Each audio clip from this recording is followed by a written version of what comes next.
ইবনুল আসের সামনে ওনার কলিজার টুকরা সন্তানের মাথার মধ্যে বাড়ি মারতে আরম্ভ করলেন।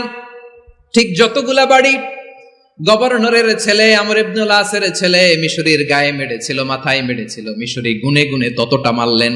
এই দৃশ্য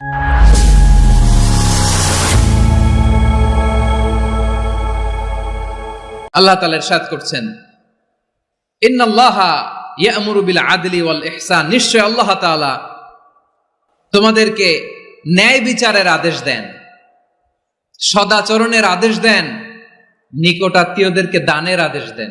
আদেশ কয়টা? আওয়াজ করে সবাই বলুন তো কয়টা? নিশ্চয় আল্লাহ তাআলা তোমাদেরকে ন্যায় বিচারের আদেশ দেন,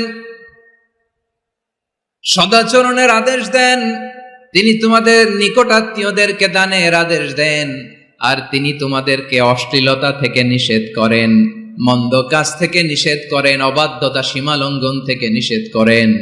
তিনি তোমাদেরকে উপদেশ দেন যাতে তোমরা শিক্ষা গ্রহণ করো। সুবহানাল্লাহ। উপদেশ দিচ্ছে স্বয়ং কে? তিনটা জিনিসের আদেশ। ইয়া'মুরু বিল আদল, সুবিচার ন্যায় বিচারের আদেশ তিনি দেন।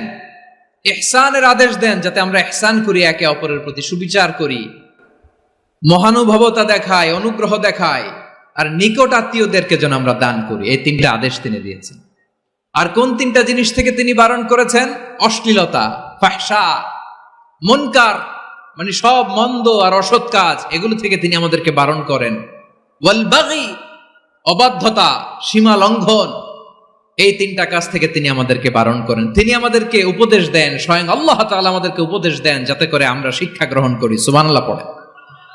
তাহলে আসুন আমরা ধরে ধরে একটা একটা করে সামনের দিকে আগাই। আল্লাহ তাআলা প্রথমে আমাদেরকে আদেশ দিয়েছেন আদালের। ইন্নাল্লাহা ইয়া'মুরু বিল আদল, আওয়াজ করে বলুন আল আদাল। সবাই পড়ুন আল আদাল।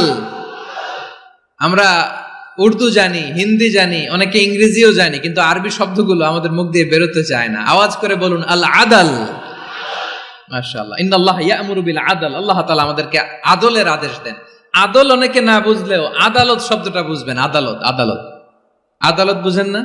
যেখানে বিচার কার্যের ফয়সালা করা হয়, কোর্ট কাচারি আদালত, এটা তো ভেরি কমন। এটা শুনছেন না সবাই? আদালত, যেখানে ন্যায় বিচার হবে, সুশাসন হবে। কিন্তু ভাগ্যের কি নির্মম পরিহাস, ওখান থেকে মিথ্যা সাক্ষী দিয়ে মনমতো রায় দিয়ে দেয়া হয়। এগুলোর পরিবর্তন হওয়ার দরকার আছে না নাই? প্রিয় ভাইয়েরা, আদালত, আল আদল, ইংরেজিতে বলে জাস্টিস, ন্যায় বিচার, সুবিচার, সুশাসন, জাস্টিস, আল আদল, সব জায়গায় এই জাস্টিস থাকা দরকার। Justice should be prevailed in the society. The mission of all prophet was to uphold the justice. সব নবীর মিশন ছিল এই জাস্টিসকে, আদালকে, সুশাসন আর সুবিচারকে নিশ্চিত করা। পড়েন সুবহানাল্লাহ। And the core message of every divine scripture was to uphold justice. পৃথিবীর সব আসমানি কিতাবের মূল শিক্ষা ছিল এই জাস্টিসকে সমাজে এনশিওর করা, সুবিচার, সুশাসনকে এনশিওর করা। তাহলে প্রিয় ভাইরা, আমরা বুঝতে পারলাম আল আদ শব্দের মানে হচ্ছে ইনসাফ বা সুবিচার বা ন্যায় বিচার। এটা হচ্ছে একটা general meaning, very general meaning. আপনি যদি ইন ডেপথ বুঝতে চান, আরো ভেতরে যান, তাহলে আদাল মানে হচ্ছে সমন্বয়, আদাল মানে হচ্ছে ভারসাম্য, ব্যালেন্স, আদাল মানে হচ্ছে মধ্যম পন্থা। সুবহানাল্লাহ পড়েন। কারণ সব সময় সমান সমান হইলেই সুবিচার হয় না। কথা কি বুঝতেছেন? ইসলামের দ্য কনসেপ্ট অফ আদাল, এটা এমন আদাল, এটা সব সময় সমান সমান নয়। যখন সমান সমান দেয়া দরকার, ইসলাম সমান সমান দেয়। যখন ব্যালেন্স করা দরকার, চেক এন্ড ব্যালেন্স, সমন্বয়, ভারসাম্য করা দরকার, তখন ইসলাম ভারসাম্য করে দেয়। এটার নাম আদাল। সুবহানাল্লাহ। সহজ করে আপনাদেরকে বুঝাই। যেমন ধরুন, একটা পরিবারের 3 জন সদস্য, স্বামী, স্ত্রী আর সন্তান। তাদের সকালবেলার ব্রেকফাস্টে, স্বামীর সকালের নাস্তায় স্বামীর 3টা রুটি লাগে, স্ত্রীর 2টা লাগে, আর সন্তানের 1টা রুটি লাগে। এখন আমি যদি সমান সমান করে আদল করতে চাই, সবাইকে যদি 3টা করে রুটি দেই, তাহলে স্বামী বেচারার জন্য ঠিক আছে? কি বলেন? কথা কি বুঝতেছেন না কষ্ট হয়ে যাচ্ছে? যদি সমান সমানের নিয়মে আগায় তাহলে 3টা করে যদি রুটি দেই স্বামীর জন্য ওকে, কিন্তু স্ত্রীর জন্য একটা বেশি হয়ে যায়। আর সন্তানের জন্য কয়টা বেশি হয়? আচ্ছা, এই তো বুঝতেছেন, মাশাআল্লাহ। আচ্ছা, 2টা করে যদি সবাই দেই সমান সমান নীতিতে, তাহলে স্ত্রীর জন্য, স্ত্রী বেচারির জন্য ঠিক আছে, কিন্তু স্বামীর কয়টা কম পড়ে? আর সন্তানের বেশি হয়ে যায় কয়টা? আচ্ছা, সমান সমান নীতিতে সবাইকে যদি সকালের নাস্তার জন্য 1টা করে রুটি দেই, সন্তানের জন্য ঠিক আছে, কিন্তু স্ত্রী বেচারির কম পড়ে কয়টা? স্বামীর কম পড়ে কয়টা? 2টা। কথা কি বুঝতেছেন? আর আমি যদি স্বামীকে দেই 3টা, স্ত্রীকে দেই 2টা, আর সন্তানকে দেই 1টা, তাহলে কারো অপচয় হবে না, যার যতটুকু দরকার ঠিক ততটুকুই কাজে লাগবে। চিল্লায় বলেন ঠিক কিনা? এটাই হচ্ছে ইসলামের আদল, যেখানে যার যতটুকু দরকার তাকে সেখানে ঠিক ততটুকু দিয়ে দেওয়ার নামই হচ্ছে আদল। চিল্লায় পড়েন আল্লাহু আকবার। রব্বুল আলামিন বলেন, ইউসিকুমুল্লাহু ফি আওলাদিকুম লিযযাকারি মিসলু হাযযিল উনসায়াইন। আল্লাহ তোমাদেরকে ওসিয়ত করেন, তোমাদেরকে আদেশ দেন, উত্তরাধিকার সম্পদ যখন বন্টন হবে, ছেলেরা যতটুকু পাবে, মেয়ে পাবে তার অর্ধেক। সুবহানাল্লাহ বলেন। দেখেন, ছেলে যদ্দূর মেয়ে অর্ধেক, ছেলে ডবল পাবে। আপাত দৃষ্টিতে মনে হয় এখানে অবিচার হয়েছে, কিন্তু আসলে কি অবিচার হয়েছে? আপনি বিয়ের ক্ষেত্রে যান, ওইখানে আবার ছেলে মোহরানা দেয়, মেয়ে সেখানে মোহরানা পায়, তাহলে চেক এন্ড ব্যালেন্স, ভারসাম্য, ব্যালেন্স, মধ্যম পন্থা এখানে আছে না নাই? এটাই হচ্ছে ইসলামের আদল। আল্লাহ তাআলা এই আদলের আদেশ দিয়েছেন, সুবিচার, ন্যায় বিচার, সুশাসন এবং ভারসাম্যের আদেশ দিয়েছেন। প্রিয় ভাইয়েরা, একটি শান্তিময় সমাজ, একটা সমৃদ্ধ সমাজ, একটা মানবিক সমাজ যদি আমরা পেতে চাই, এই আয়াতের মধ্যে যতগুলো পয়েন্ট আছে সবগুলোর বাস্তবায়ন লাগবে। কথা বুঝতে পেরেছেন? বলেন, আওয়াজ করে বলেন, আমরা একটা শান্তির সমাজ চাই কি চাই না? আমরা একটা সমৃদ্ধ বাংলাদেশ চাই কি চাই না? আমরা একটা মানবিক বাংলাদেশ চাই কি চাই না? এই আয়াতে আল্লাহ তাআলা একটা মানবিক সমাজের রূপরেখা টেনেছেন। তার প্রথম কথা হচ্ছে, ইন্নাল্লাহা ইয়ামুরু বিল আদল। আল্লাহ তাআলা তোমাদেরকে আদলের নির্দেশনা দেয়, সুবিচার, সুশাসনের নির্দেশনা দেয়। যে সমাজে আদল থাকে না, সে সমাজে জুলুম মানুষের ঘাড়ে চেপে বসে। আদলের বিপরীত হচ্ছে জুলুম। আদলের বিপরীত কি? জুলুম বা জাওর, অত্যাচার, অবিচার, বৈষম্য। এই যে বৈষম্য বিরোধী ছাত্র আন্দোলন কমন পড়ছে, এই যে একজন সমন্বয়ক তো দেখা করলো আমার সাথে। জুলুম মানে হচ্ছে বৈষম্য। বৈষম্যের স্থান ইসলামে নাই, অবিচারের স্থান ইসলামে নাই, জুলুমের স্থান ইসলামে নাই। আল্লাহ তাআলা বলেন যে আমি জুলুমকে নিজের জন্য হারাম করেছি এবং তোমাদের জন্য হারাম করেছি। বিশ্বনবী ফরমান, আল্লাহ তাআলা বলেন হাদিসে কুদসিতে, ইয়া ইবাদি ইন্নী হারামতুয যুলমা আলা নাফসি ওয়া জাআলতুহু বাইনাকুম মুহাররামান ফালা তাযালামু। আমার গোলামেরা শোনো, নিশ্চয় আমি আল্লাহ তাআলা জুলুমকে আমি আমার উপরে হারাম করেছি, অনুরূপভাবে জুলুম করাকে তোমাদের উপরেও হারাম করেছি। ফলে ফালা তাযালামু, তোমরা একে অপরের সাথে জুলুম করো না। নির্দেশনাটা কার? খবরদার, জুলুমের সাথে আমাদের কোনো সম্পর্ক, জুলুমের সাথে ইসলামের কোনো সম্পর্ক নাই। আল্লাহ তাআলা জালিমদের জন্য কঠিন শাস্তি প্রস্তুত করে রেখেছেন। যারা এই আদলকে ভুলুণ্ঠিত করে জুলুমের রাস্তায় হাঁটতে চায়, তাদের প্রাপ্য কিয়ামতের ময়দানে বুঝিয়ে দিবে কে? আল্লাহ তাআলা তাদের প্রাপ্যকে বুঝিয়ে দিবেন। এজন্য বিশ্বনবী বলে, খবরদার, তোমরা ইনসাফ করবে, আদল করবে, জুলুম করবে না।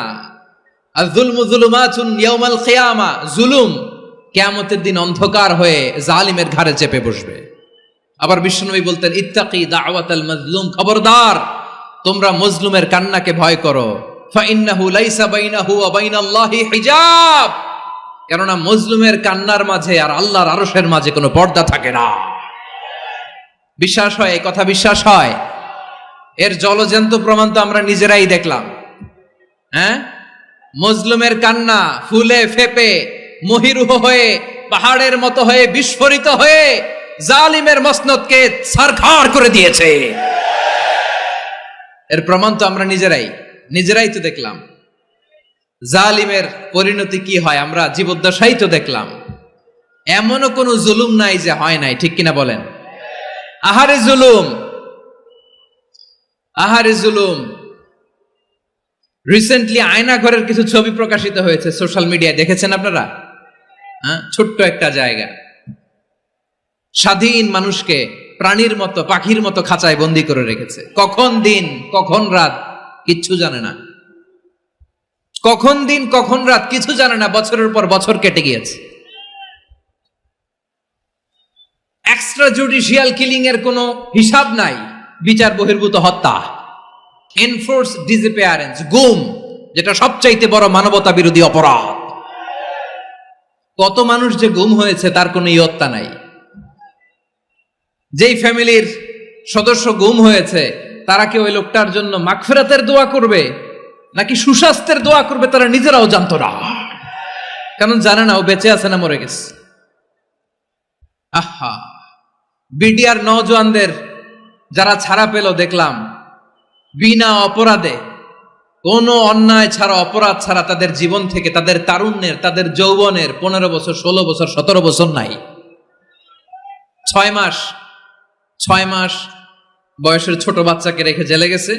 6 মাসের মেয়ে বেরোয় দেখে মেয়ের বয়স 17 বছর। মেয়ে বাবারে চিনে না, বাবা মেয়েরে চিনে না। মেয়েকে এখন বিয়ে দিয়ে আরেক ছেলের হাতে তুলে দিবে। মেয়ের শৈশব বাবা দেখে নাই, মেয়ের কৈশোর বাবা দেখে নাই, মেয়ের তারুণ্য দেখে নাই। আরেক যুবককে দেখলাম 14 বছরের 14 দিনের সংসার, 2 সপ্তাহের সংসার শেষে জেলে গেছে। কত যুবকের যে স্ত্রী চলে গিয়েছে ফ্যামিলি ছেড়ে, কারণ জানে না তো কবে আসবে, কি হবে, কেউ জানতো না। দাম্পত্য জীবনের মাত্র 14 দিনের স্মৃতি, এই স্মৃতিকে আঁকড়ে ধরে এক বোন 16টা বছর, 17টা বছর কাটিয়ে দিয়েছে। আমি নিউজটা দেখে ভাবলাম, আমার এই বোনের প্রতিটি দিন কিভাবে কেটেছে, প্রতিটি রাত কিভাবে কেটেছে, প্রতিটি ক্ষণ কিভাবে কেটেছে। বিশ্বনবী বলেছেন, ইত্তাকি দাওয়াতাল মাজলুম ফাইন্না লাইসা বাইনাহু ওয়া বাইনাল্লাহি হিজাব। মাজলুমের কান্নাকে ভয় করো, কারণ মাজলুমের কান্না আর আল্লাহর মাঝে কোনো পর্দা থাকে না। আমরা আর এরকম কোন জুলুম বাংলাদেশে দেখতে চাই না, জোরে বলেন ঠিক কিনা? আর কেউ নতুন করে জালিম হোক আপনারা চান? আবার নতুন করে কেউ ফ্যাসিস্ট হোক আপনারা চান? এক দল আরেক দলকে নিশ্চিহ্ন করার রাজনীতিতে মেতে উঠুক, এটা আপনারা চান? আমরা বাংলাদেশকে আদল দিয়ে সাজাতে চাই।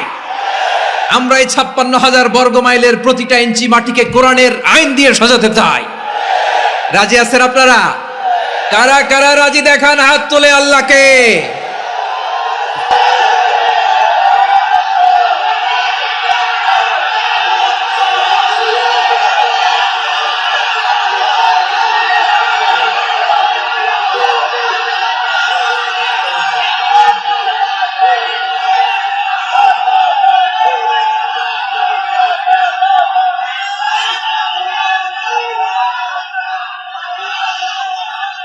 বসুন, আমার প্রিয় বীর চট্টলার তৌহিদি মুসলমান, আমরা আর নতুন করে কেউ জালিম হোক এটা চাই না, নতুন করে আবার কেউ ফ্যাসিস্ট হোক আমরা চাই না, এক দল আরেক দলকে নিশ্চিহ্ন করার রাজনীতি করুক আমরা চাই না।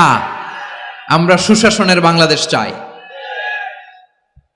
আমরা মানবিক বাংলাদেশ চাই, আমরা একটা সমৃদ্ধ বাংলাদেশ চাই, আমরা বিশ্বের বুকে সম্মান নিয়ে মাথা উঁচু করে দাঁড়াতে চাই, ঠিক কিনা বলেন?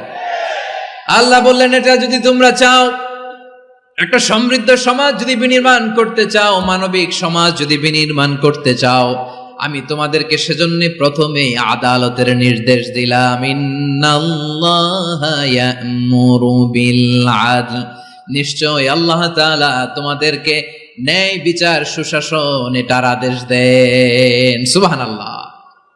আদাল, ন্যায় বিচারের আদেশ আল্লাহ তাআলা কোরআনের বিভিন্ন আয়াতে দিয়েছেন। আল্লাহ তাআলা বলছেন, ইন্নাল্লাহা ইয়া'মুরুকুম আন তুআদ্দুল আমানাতি ইলা আহলিহা ওয়া ইযা হাকামতুম বাইনান নাসি আন তাহকুমু বিল আদল ইন্নাল্লাহা নি'ম্মা ইয়া'iযুকুম বিহি ইন্নাল্লাহা কানা সামিআম বাসীরা।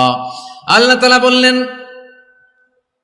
আল্লাহ আদেশ দিচ্ছেন, যে ব্যক্তি আমানতের হকদার তার হাতে তোমরা আমানত পৌঁছে দাও। আর যখন তোমরা বিচার কার্য করবে, বিচার ফায়সালা করবে, আদালতের সাথে করো। সুবহানাল্লাহ বলেন। ওয়া ইযা হাকামতুম বাইনান নাসি আন তাহকুমু বিল আদল, আদালতের সাথে করবা। আল্লাহ তাআলা বলেন, যারা জাজ হবে, বিচারক হবে, তাদের যদি বাদী বিবাদীর কারো সাথে শত্রুতা থাকে, কারো সাথে যদি কোনো ধরনের রেষারেষি থাকে, আল্লাহ বলেন বিচার কার্য করতে যে ওই শত্রুতা রেষারেষির কারণে আদালতের বাইরে যে অবিচার করে বিচার করো না। ওয়ালা ইয়াজরিমান্নাকুম শানাআনু কওমিন আলা আল্লা তা'দিলু ই'দিলু হুয়া আকরাবু লিত্তাকওয়া ওয়াত্তাকুল্লাহা ইন্নাল্লাহা খাবীরুম বিমা তা'মালুন। খবরদার কোন জাতির প্রতি, কোন গোষ্ঠীর প্রতি, কোন গোত্রের প্রতি আক্রোশ যেন তোমাদেরকে ন্যায় বিচার থেকে দূরে সরিয়ে না দেয়, বরং আমি আল্লাহর আদেশ হলো ই'দিলু, তোমরা আদল করো, ন্যায় বিচার করো, সুবিচার করো, সুশাসন প্রতিষ্ঠা করো। হুয়া আকরাবু লিত্তাকওয়া, এটাই তাকওয়ার সবচেয়ে কাছাকাছি। সুবহানাল্লাহ বলেন। কোরআনের বিভিন্ন আয়াতে আল্লাহ তাআলা স্পেসিফিকলি ধরে ধরে বিচার করার সময় আমরা যেন আদল করি সেটা বলেছেন। কোরআনের কোন কোন জায়গায় আল্লাহ তাআলা এই আল আদ শব্দটা ব্যবহার করেছেন। আবার একই জিনিস ইনসাফ, সুবিচার, সুশাসন, ন্যায় বিচার, ন্যায় পরায়ণতা বুঝাতে আল্লাহ তাআলা কখনো কখনো আল কিসত শব্দটা ব্যবহার করেছেন। আওয়াজ করে সবাই বলুন আল কিসত। প্রিয় ভাইরা, সবাই আওয়াজ করে আমার সাথে সাথে বলুন আল কিসত। আল্লাহ তাআলা বলেন, ওয়া ইন হাকামতা ফাহকুম বাইনাহুম বিল কিসতি ইন্নাল্লাহা ইউহিব্বুল মুকসিতিন। যখন তুমি বিচার করবে, বিশ্বনবীকে উদ্দেশ্য করে অ্যাড্রেস করে বললেন, নবী হে, ইহুদিরা কোনো বিষয়ে মীমাংসার জন্য যদি আপনার দরবারে আসে, যদি বিচার করতে হয়, খবরদার অবিচার করবেন না। ফয়সালা যেটা করবেন কিসতের সাথে করবেন, ন্যায় পরায়ণতার সাথে করবেন, কারণ ইন্নাল্লাহা ইউহিব্বুল মুকসিতিন, নিশ্চয় আল্লাহ রাব্বুল ইজ্জাত ন্যায় পরায়ণশীলদেরকে বড্ড ভালোবাসেন। সুবহানাল্লাহ বলেন। ন্যায় পরায়ণ লোকদেরকে আল্লাহ তাআলা বড্ড ভালোবাসেন। অন্য আয়াতে আল্লাহ তাআলা বলছেন, وَنَضَعُ الْمَوَازِينَ الْقِسْطَ لِيَوْمِ الْقِيَامَةِ فَلَا تُظْلَمُ نَفْسٌ شَيْئًا। আমি কিয়ামতের দিন ন্যায় পরায়ণতার মানদণ্ড স্থাপন করব, যেটাকে আমরা মিজানের পাল্লা বলি। আল্লাহ বলেন, ন্যায় বিচারের মানদণ্ড কিয়ামতের ময়দানে আমি আল্লাহ স্থাপন করব। সেদিন কারো প্রতি বিন্দু পরিমাণ, এক চুল পরিমাণ অবিচার করা হবে না, কোনো অবিচার করা হবে না। সেদিন সুশাসন হবে, সুবিচার হবে, ন্যায় পরায়ণতার সাথে বিচার হবে। আওয়াজ করে পড়েন আল্লাহু আকবার। তাহলে প্রিয় ভাইরা, যে তিনটি বিষয়ে আল্লাহ তাআলা আমাদেরকে আদেশ দিয়েছেন, তার প্রথমটা হচ্ছে আদালত, ইনসাফ, সুবিচার, ন্যায় বিচার। এটা আমরা চাই কি চাই না? বিশ্বনবী ন্যায় বিচার, ন্যায় পরায়ণতা, সুশাসন প্রতিষ্ঠিত করেন কি করেন নাই? আপনারা বিশ্বনবীর সিরাত যারা পড়েছেন, আপনি দেখবেন বিশ্বনবীর সিরাতের পরতে পরতে, বাঁকে বাঁকে, সিরাতের বাঁকে বাঁকে এই আদালতের নমুনা মেলে। সুবহানাল্লাহ বলেন। ছোট্ট একটা নমুনা রাসূল সাল্লাল্লাহু আলাইহি ওয়াসাল্লামের আসিরা আল আতরা থেকে ছোট্ট একটা নমুনা আপনাদের খেদমতে এখানে উপস্থাপন করি। বিশ্বনবী সাল্লাল্লাহু আলাইহি ওয়াসাল্লাম মক্কা বিজয় করলেন ৮ম হিজরিতে। মক্কা বিজয় শেষে তিনি কয়েক সপ্তাহ মক্কাতে অবস্থান করলেন। ইন দ্য মিন টাইম মক্কার একটা ভেরি প্রেস্টিজিয়াস এন্ড ডিগনিফাইড ফ্যামিলির নারী চুরিতে ধরা পড়ল। কিসে ধরা পড়ল? সবাই বলেন কিসে? আমাদের সমাজে আসেনি এটা? আছে? ছোট না বড়? হ্যাঁ, হিসাব করে শেষ করা যায় না। ৩.৫ লাখ কোটি টাকা নাই উন্নয়ন প্রকল্পের নামে। উন্নয়ন প্রকল্পের নামে ৩.৫ লাখ কোটি টাকা নাই। ৩.৫ লাখ কোটি টাকা লিখতে পারবেন আপনি? এক টানে লিখতে পারবেন? বুঝতেছেন কত বড় সংখ্যা? বনু মাখজুমিয়া গোত্রের এক নারী মক্কায় চুরিতে ধরা পড়ল। বলেন তো চুরি করলে বিধান কি? কি কাটতে হবে? চুরির বিধান হলো হাত কেটে দাও, তাও সেটা গোপনে নয়, প্রকাশ্যে জনসম্মুখে হাত কেটে দাও। বনু মাখজুমিয়া গোত্রের নারী যখন চুরিতে ধরা পড়লো, সাহাবারা চিন্তায় পড়ে গেলেন। সবেমাত্র মক্কার লোকেরা কালিমা পড়ে মুসলমান হয়েছে, ইসলামের আইন কানুন তেমন জানে না, ইসলামী শরিয়ার সাথে বেশি পরিচিত নয়। এখন যদি বিশ্বনবী চুরির যেই বিধান এটা যদি কায়েম করে হাত যদি কেটে দেয়, না জানি মক্কার লোকেরা আবার বিগড়ে যায়, না জানি মক্কার লোকেরা আবার মুরতাদ হয়ে যায়, না জানি মক্কার লোকেরা ইসলাম থেকে দূরে সরে যায়। চলো চলো, সাহাবীরা মিলে পরামর্শ করলেন, চলো বিশ্বনবীর কাছে যে বলি, ও নবী, শুধু কেবলমাত্র একমাত্র এই নারীর জন্য চুরির হাত কাটার বিধানটা আপনি একটু থামিয়ে দেন।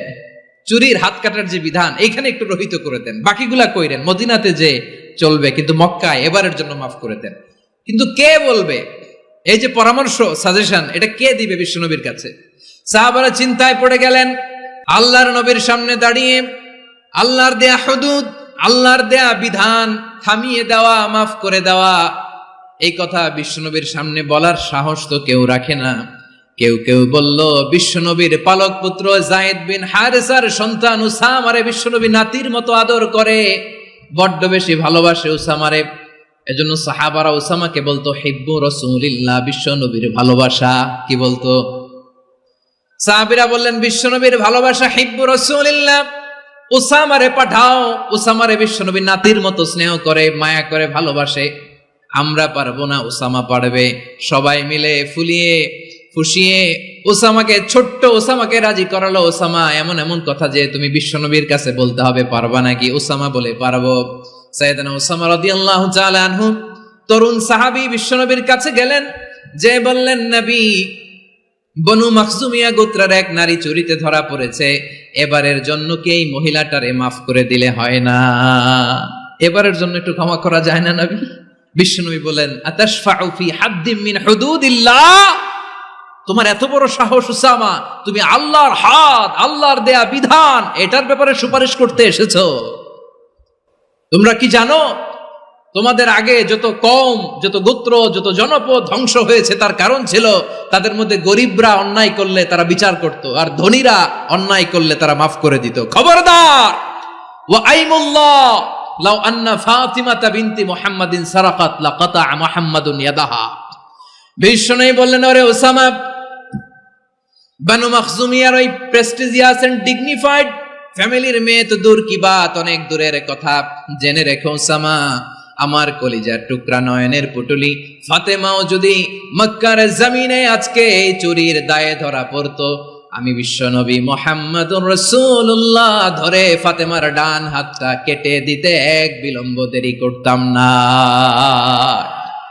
ইন্নাল্লাহা ইয়া'মুরু বিল আদল,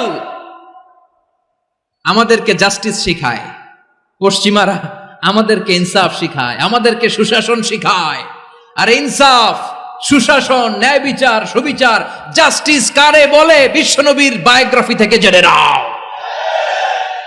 এই ছিল বিশ্বনবী সাল্লাল্লাহু আলাইহি ইসলামের আদালতের নমুনা।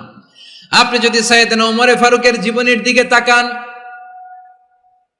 এমন কঠোর, এমন বীর সেনানী ছিলেন। সাইয়েদনা ওমরে ফারুক যদি রাস্তার এই মাথা দিয়ে হাঁটা শুরু করতেন, শয়তান ওমরে ফারুককে দেখলে ওই রাস্তা রেখে দিয়ে অন্য রাস্তা দিয়ে হাঁটতো। সুবহানাল্লাহ।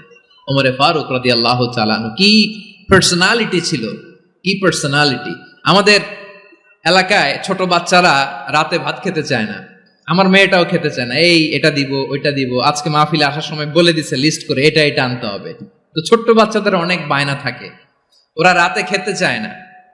তো মায়েরা বিভিন্ন ভয় দেখায়, এই বাঘ আসবে, বাঘ আসবে খাও, এই ভূত আসবে, ভূত আসবে খাও। আপনারা কি বলেন চট্টগ্রামে? কি আসবে? হ্যাঁ, ভূত, ভূত, ভূত আসবে, বাঘ আসবে, খাও খাও খাও, তাড়াতাড়ি খাও। তো বাচ্চারা এগুলো শুনে ভয়ে খেতে শুরু করে। মদিনার জমিনেও একই ঘটনা ঘটতো। মদিনার ছোট্ট ছোট্ট সোনামণিরা খেতে চাইতো না, তো মায়েরা বলতো, হা হুয়া ইয়াতি উমর, হা হুয়া ইয়াতি উমর, ওই যে উমর আসতেছে, উমর। ওমরে ফারুকের কথা শুনলে বাচ্চারা একেবারে ঠান্ডা। সুবহানাল্লাহ পড়বেন না? প্রভু তুমি বলেছ রাসূল দেবে না, বলনি দেবে না ওমর, বলনি দেবে না হামজা তারিক, খালিদ বিজয় সমর। প্রভু তুমি বলেছ রাসূল দেবে না, বলনি দেবে না ওমর, বলনি দেবে না হামজা তারিক, খালিদ বিজয় সমর। প্রভু তুমি বলেছ রাসূল দেবে না। আল্লাহু আকবার। ওমর ফারুক রাদিয়াল্লাহু তাআলা আনহু, ওনার কথা শুনলে গায়ের মধ্যে গুজবাম হয়, গায়ের পশমগুলো দাঁড়িয়ে যায়। সুবহানাল্লাহ বলেন। কি পার্সোনালিটি ছিল, কি ব্যক্তিত্ব ছিল। মুনাফিকরা ওমর ফারুককে জমের মতো ভয় পেতেন। শয়তান, খুদ শয়তান অন্য রাস্তা দিয়ে হাঁটতো। ওমর ফারুক রাদিয়াল্লাহু তাআলা আনহুর জীবনে যদি দেখেন, তাহলে সেখানে আপনি আদালতের, ইনসাফের, সুশাসনের, জাস্টিসের নমুনা দেখতে পাবেন। কয়টা শুনবেন? সাইয়েদনা ওমর ফারুকের রাদিয়াল্লাহু তাআলা আনহুর সন্তান আব্দুর রহমান মিশরে মদ খেয়ে মদ্যপ অবস্থায় ধরা পড়েছে। মদ খাওয়ার কারণে, মদ যদি কেউ পান করে আর যদি প্রমাণিত হয়, তার বিচার হলো 80 বেত। আওয়াজ করে বলেন কয় বেত? বাংলাদেশেও তো এই আইন আছে নাকি? বাংলাদেশে আছে? হ্যাঁ, মদ খাইলে 80 বেত, এই আইন বাংলাদেশে চালু হোক। আমরা চাই কি চাই না? চাই সবাই। এজন্যই তো ইসলাম ভাল লাগে না। ইসলামকে ভাল লাগে না। ইসলামকে আউট করে রাখতে পারলেই তো এরকম বড় বড় বোতল খাওয়া যায়। একেবারে সহজ, পানির মতো সহজ হিসাব, একেবারে সহজ। ওমর ফারুক রাদিয়াল্লাহু তাআলা আনহুর ছেলে ভুল করে মদ পান করে ফেলেছিলেন। আব্দুর রহমান, ঘটনা ঘটেছে মিশরে। মিশরের গভর্নর তখন আমর ইবনুল আস রাদিয়াল্লাহু তাআলা আনহু। আব্দুর রহমানের ভাই যে গভর্নরকে বলল, গভর্নর যদি একটু দয়া করেন, খলিফার ছেলে আমার ভাই আব্দুর রহমান মদ্যপ অবস্থায় ধরা পড়েছে, জনসম্মুখে যদি আপনি বেত্রাঘাত করেন আমাদের প্রেস্টিজ থাকে না, যদি 80 বেত আপনি মারেন আমার কোনো কথা নাই, কিন্তু ঘরের ভেতরে মারেন। আব্দুর রহমানের ভাইয়ের সুপারিশ শুনে সাইয়েদনা আমর ইবনুল আস রাদিয়াল্লাহু তাআলা আনহু রাজি হয়ে গেলেন। ঘরের ভেতরে লোকচক্ষুর আড়ালে 80 বেত তিনি মানলেন। কিন্তু ঘটনাক্রমে এই কথা লুকিয়ে লুকিয়ে ঘরের ভেতরে 80 বেত মারার কথা সাইয়েদনা ওমর ফারুক মদিনা থেকে জানতে পারলেন। মদিনা থেকে তিনি ফরমান জারি করলেন, এই বিচার যেমনটি আমর ইবনুল আস আদায় করেছে, এটা প্রকৃতপক্ষে আদায় হয় নাই। আসো সবাই মদিনায় আসো, আমর ইবনুল আস মদিনায় আসো, আব্দুর রহমানও আসো, সবাই আসো, জনসম্মুখে এই বিচার কার্যকর করতে হবে। সাইয়েদনা ওমর ফারুক মসজিদে নববীর পিলারের মধ্যে নিজের ছেলেকে বাঁধলেন, আবার জনসম্মুখে 80টা বেত তার গায়ের মধ্যে মারলেন। মাজমুয়ে ফাতাওয়া ইবনে তাইমিয়া রাহিমাহুল্লাহ উনি এটা নকল করেছেন। এটা সবচেয়ে বিশুদ্ধ মত। আরো অনেক মত আছে, মারা গেছে কবরের উপর, ওগুলো বাদে দিলাম। কেমন খলিফা ছিলেন, কেমন খলিফা! পশ্চিমারা তোমরা জাস্টিস আমাদেরকে শেখাও, ইনসাফ কারে বলে, সুশাসন আমাদেরকে তোমরা শেখাও। ওমর ফারুক রাদিয়াল্লাহু তাআলা ওই বিচারকে তিনি ধর্তব্য মনে করেন নাই। মদিনাতে এনে আবার জনসম্মুখে আবার 80 বেত মেরেছেন।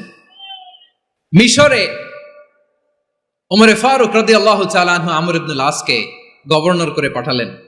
সেখানে আমর ইবনুল আসের ছেলে একটা প্রতিযোগিতায় রানার আপ হয়েছে। এক মিশরি সেখানে চ্যাম্পিয়ন হয়েছে। রানার আপ বুঝতে পেরেছেন তো? রানার আপ সেকেন্ড হয়েছে, এক মিশরি হয়েছে চ্যাম্পিয়ন প্রথম। কিন্তু গভর্নরের ছেলে ও জিততে পারে নাই। ও রাগে ওই মিশরির গায়ের মধ্যে কয়েকটা লাঠি দিয়ে বাড়ি মেরেছে। মিশরি যে মদিনাতে ওমর ফারুকের কাছে বিচার দিলেন, আপনার গভর্নরের ছেলে অন্যায়ভাবে আমার গায়ে হাত তুলেছে।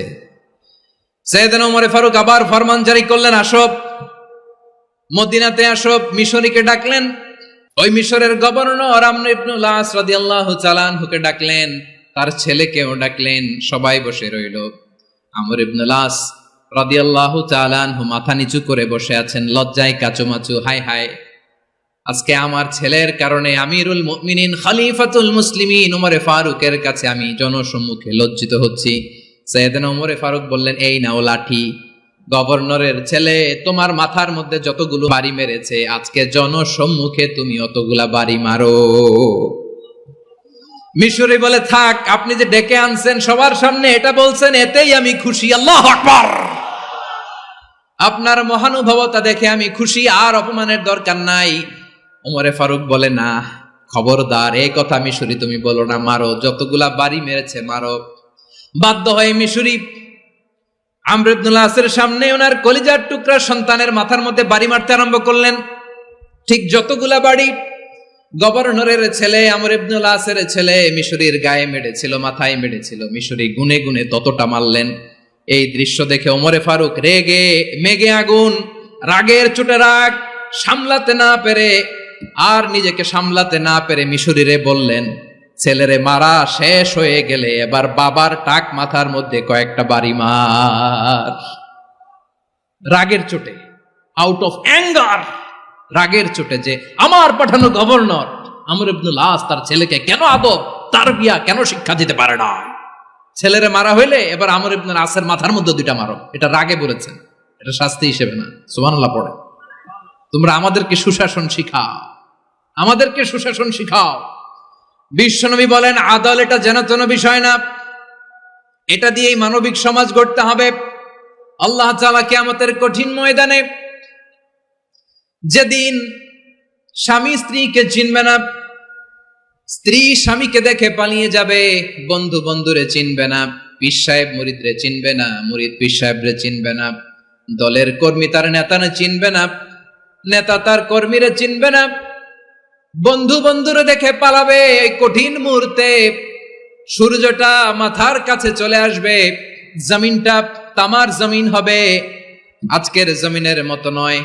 মানুষ ঘর্মাক্ত, ক্লান্ত, শ্রান্ত মাথার মগজগুলো কানের ছিদ্র আর নাকের ছিদ্র দিয়ে বেয়ে বেয়ে পড়বে। বিশ্বনবী ফরমান, কিয়ামতের ওই কঠিন ময়দানে 7 শ্রেণীর ব্যক্তিকে রব্বুল আলামিন তার আরশের নিচে ছায়া দিবেন। তার মধ্যে প্রথম শ্রেণীর ব্যক্তি হলো ইমামুন আদিল। ইমামুন আদিল, ন্যায়পরায়ণ শাসক, যে ইনসাফের সাথে বিচার করে, যে জাস্টিস সমাজে সার্ভ করে, যে সুশাসন নিশ্চিত করে, ওই ইমামুন আদিল। আদিল শব্দটা বুঝছেন না? ইন্নাল্লাহা ইয়া'মুরু বিল আদল, পাইছেন? আদিল। 7 শ্রেণীর ব্যক্তিকে আল্লাহ তাআলা সুশীতল আরশের নিচে ছায়া দিবেন, যেদিন তার দেয়া ছায়া ছাড়া কোনো ছায়া থাকবে না। এর প্রথম হচ্ছে ইমামুন আদিল, ন্যায়পরায়ণ শাসক। চিল্লায় বলেন সুবহানাল্লাহ। আবার বিশ্বনবী বললেন, ইন্নাল মুকসিতিনা ইনদাল্লাহি আলা মানাবিরা মিন নূর আন ইয়ামিনির রহমান। কিয়ামতের দিন যারা ন্যায়পরায়ণ হিসেবে আল্লাহর সামনে দাঁড়াবে, কিয়ামতের দিন রব্বুল আলামিন তার আরশের ডান দিকে ওই ন্যায়পরায়ণ লোকদের জন্য আরশের ডান দিকে একটা নূরের মিম্বারে তাদেরকে বসার সুযোগ করে দিবে। আল্লাহর আরশের ডান দিকে ন্যায়পরায়ণ লোকদের জন্য আল্লাহ তাআলা নূরের মিম্বার বানাবে।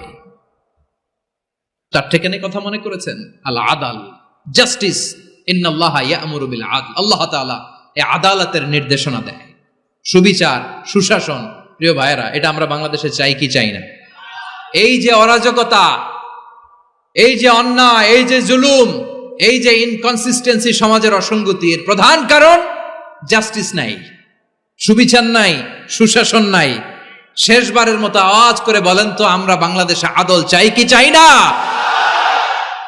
তাহলে প্রথম নির্দেশনা শেষ। আল্লাহ তাআলা তোমাদেরকে আদলের আদেশ দেন।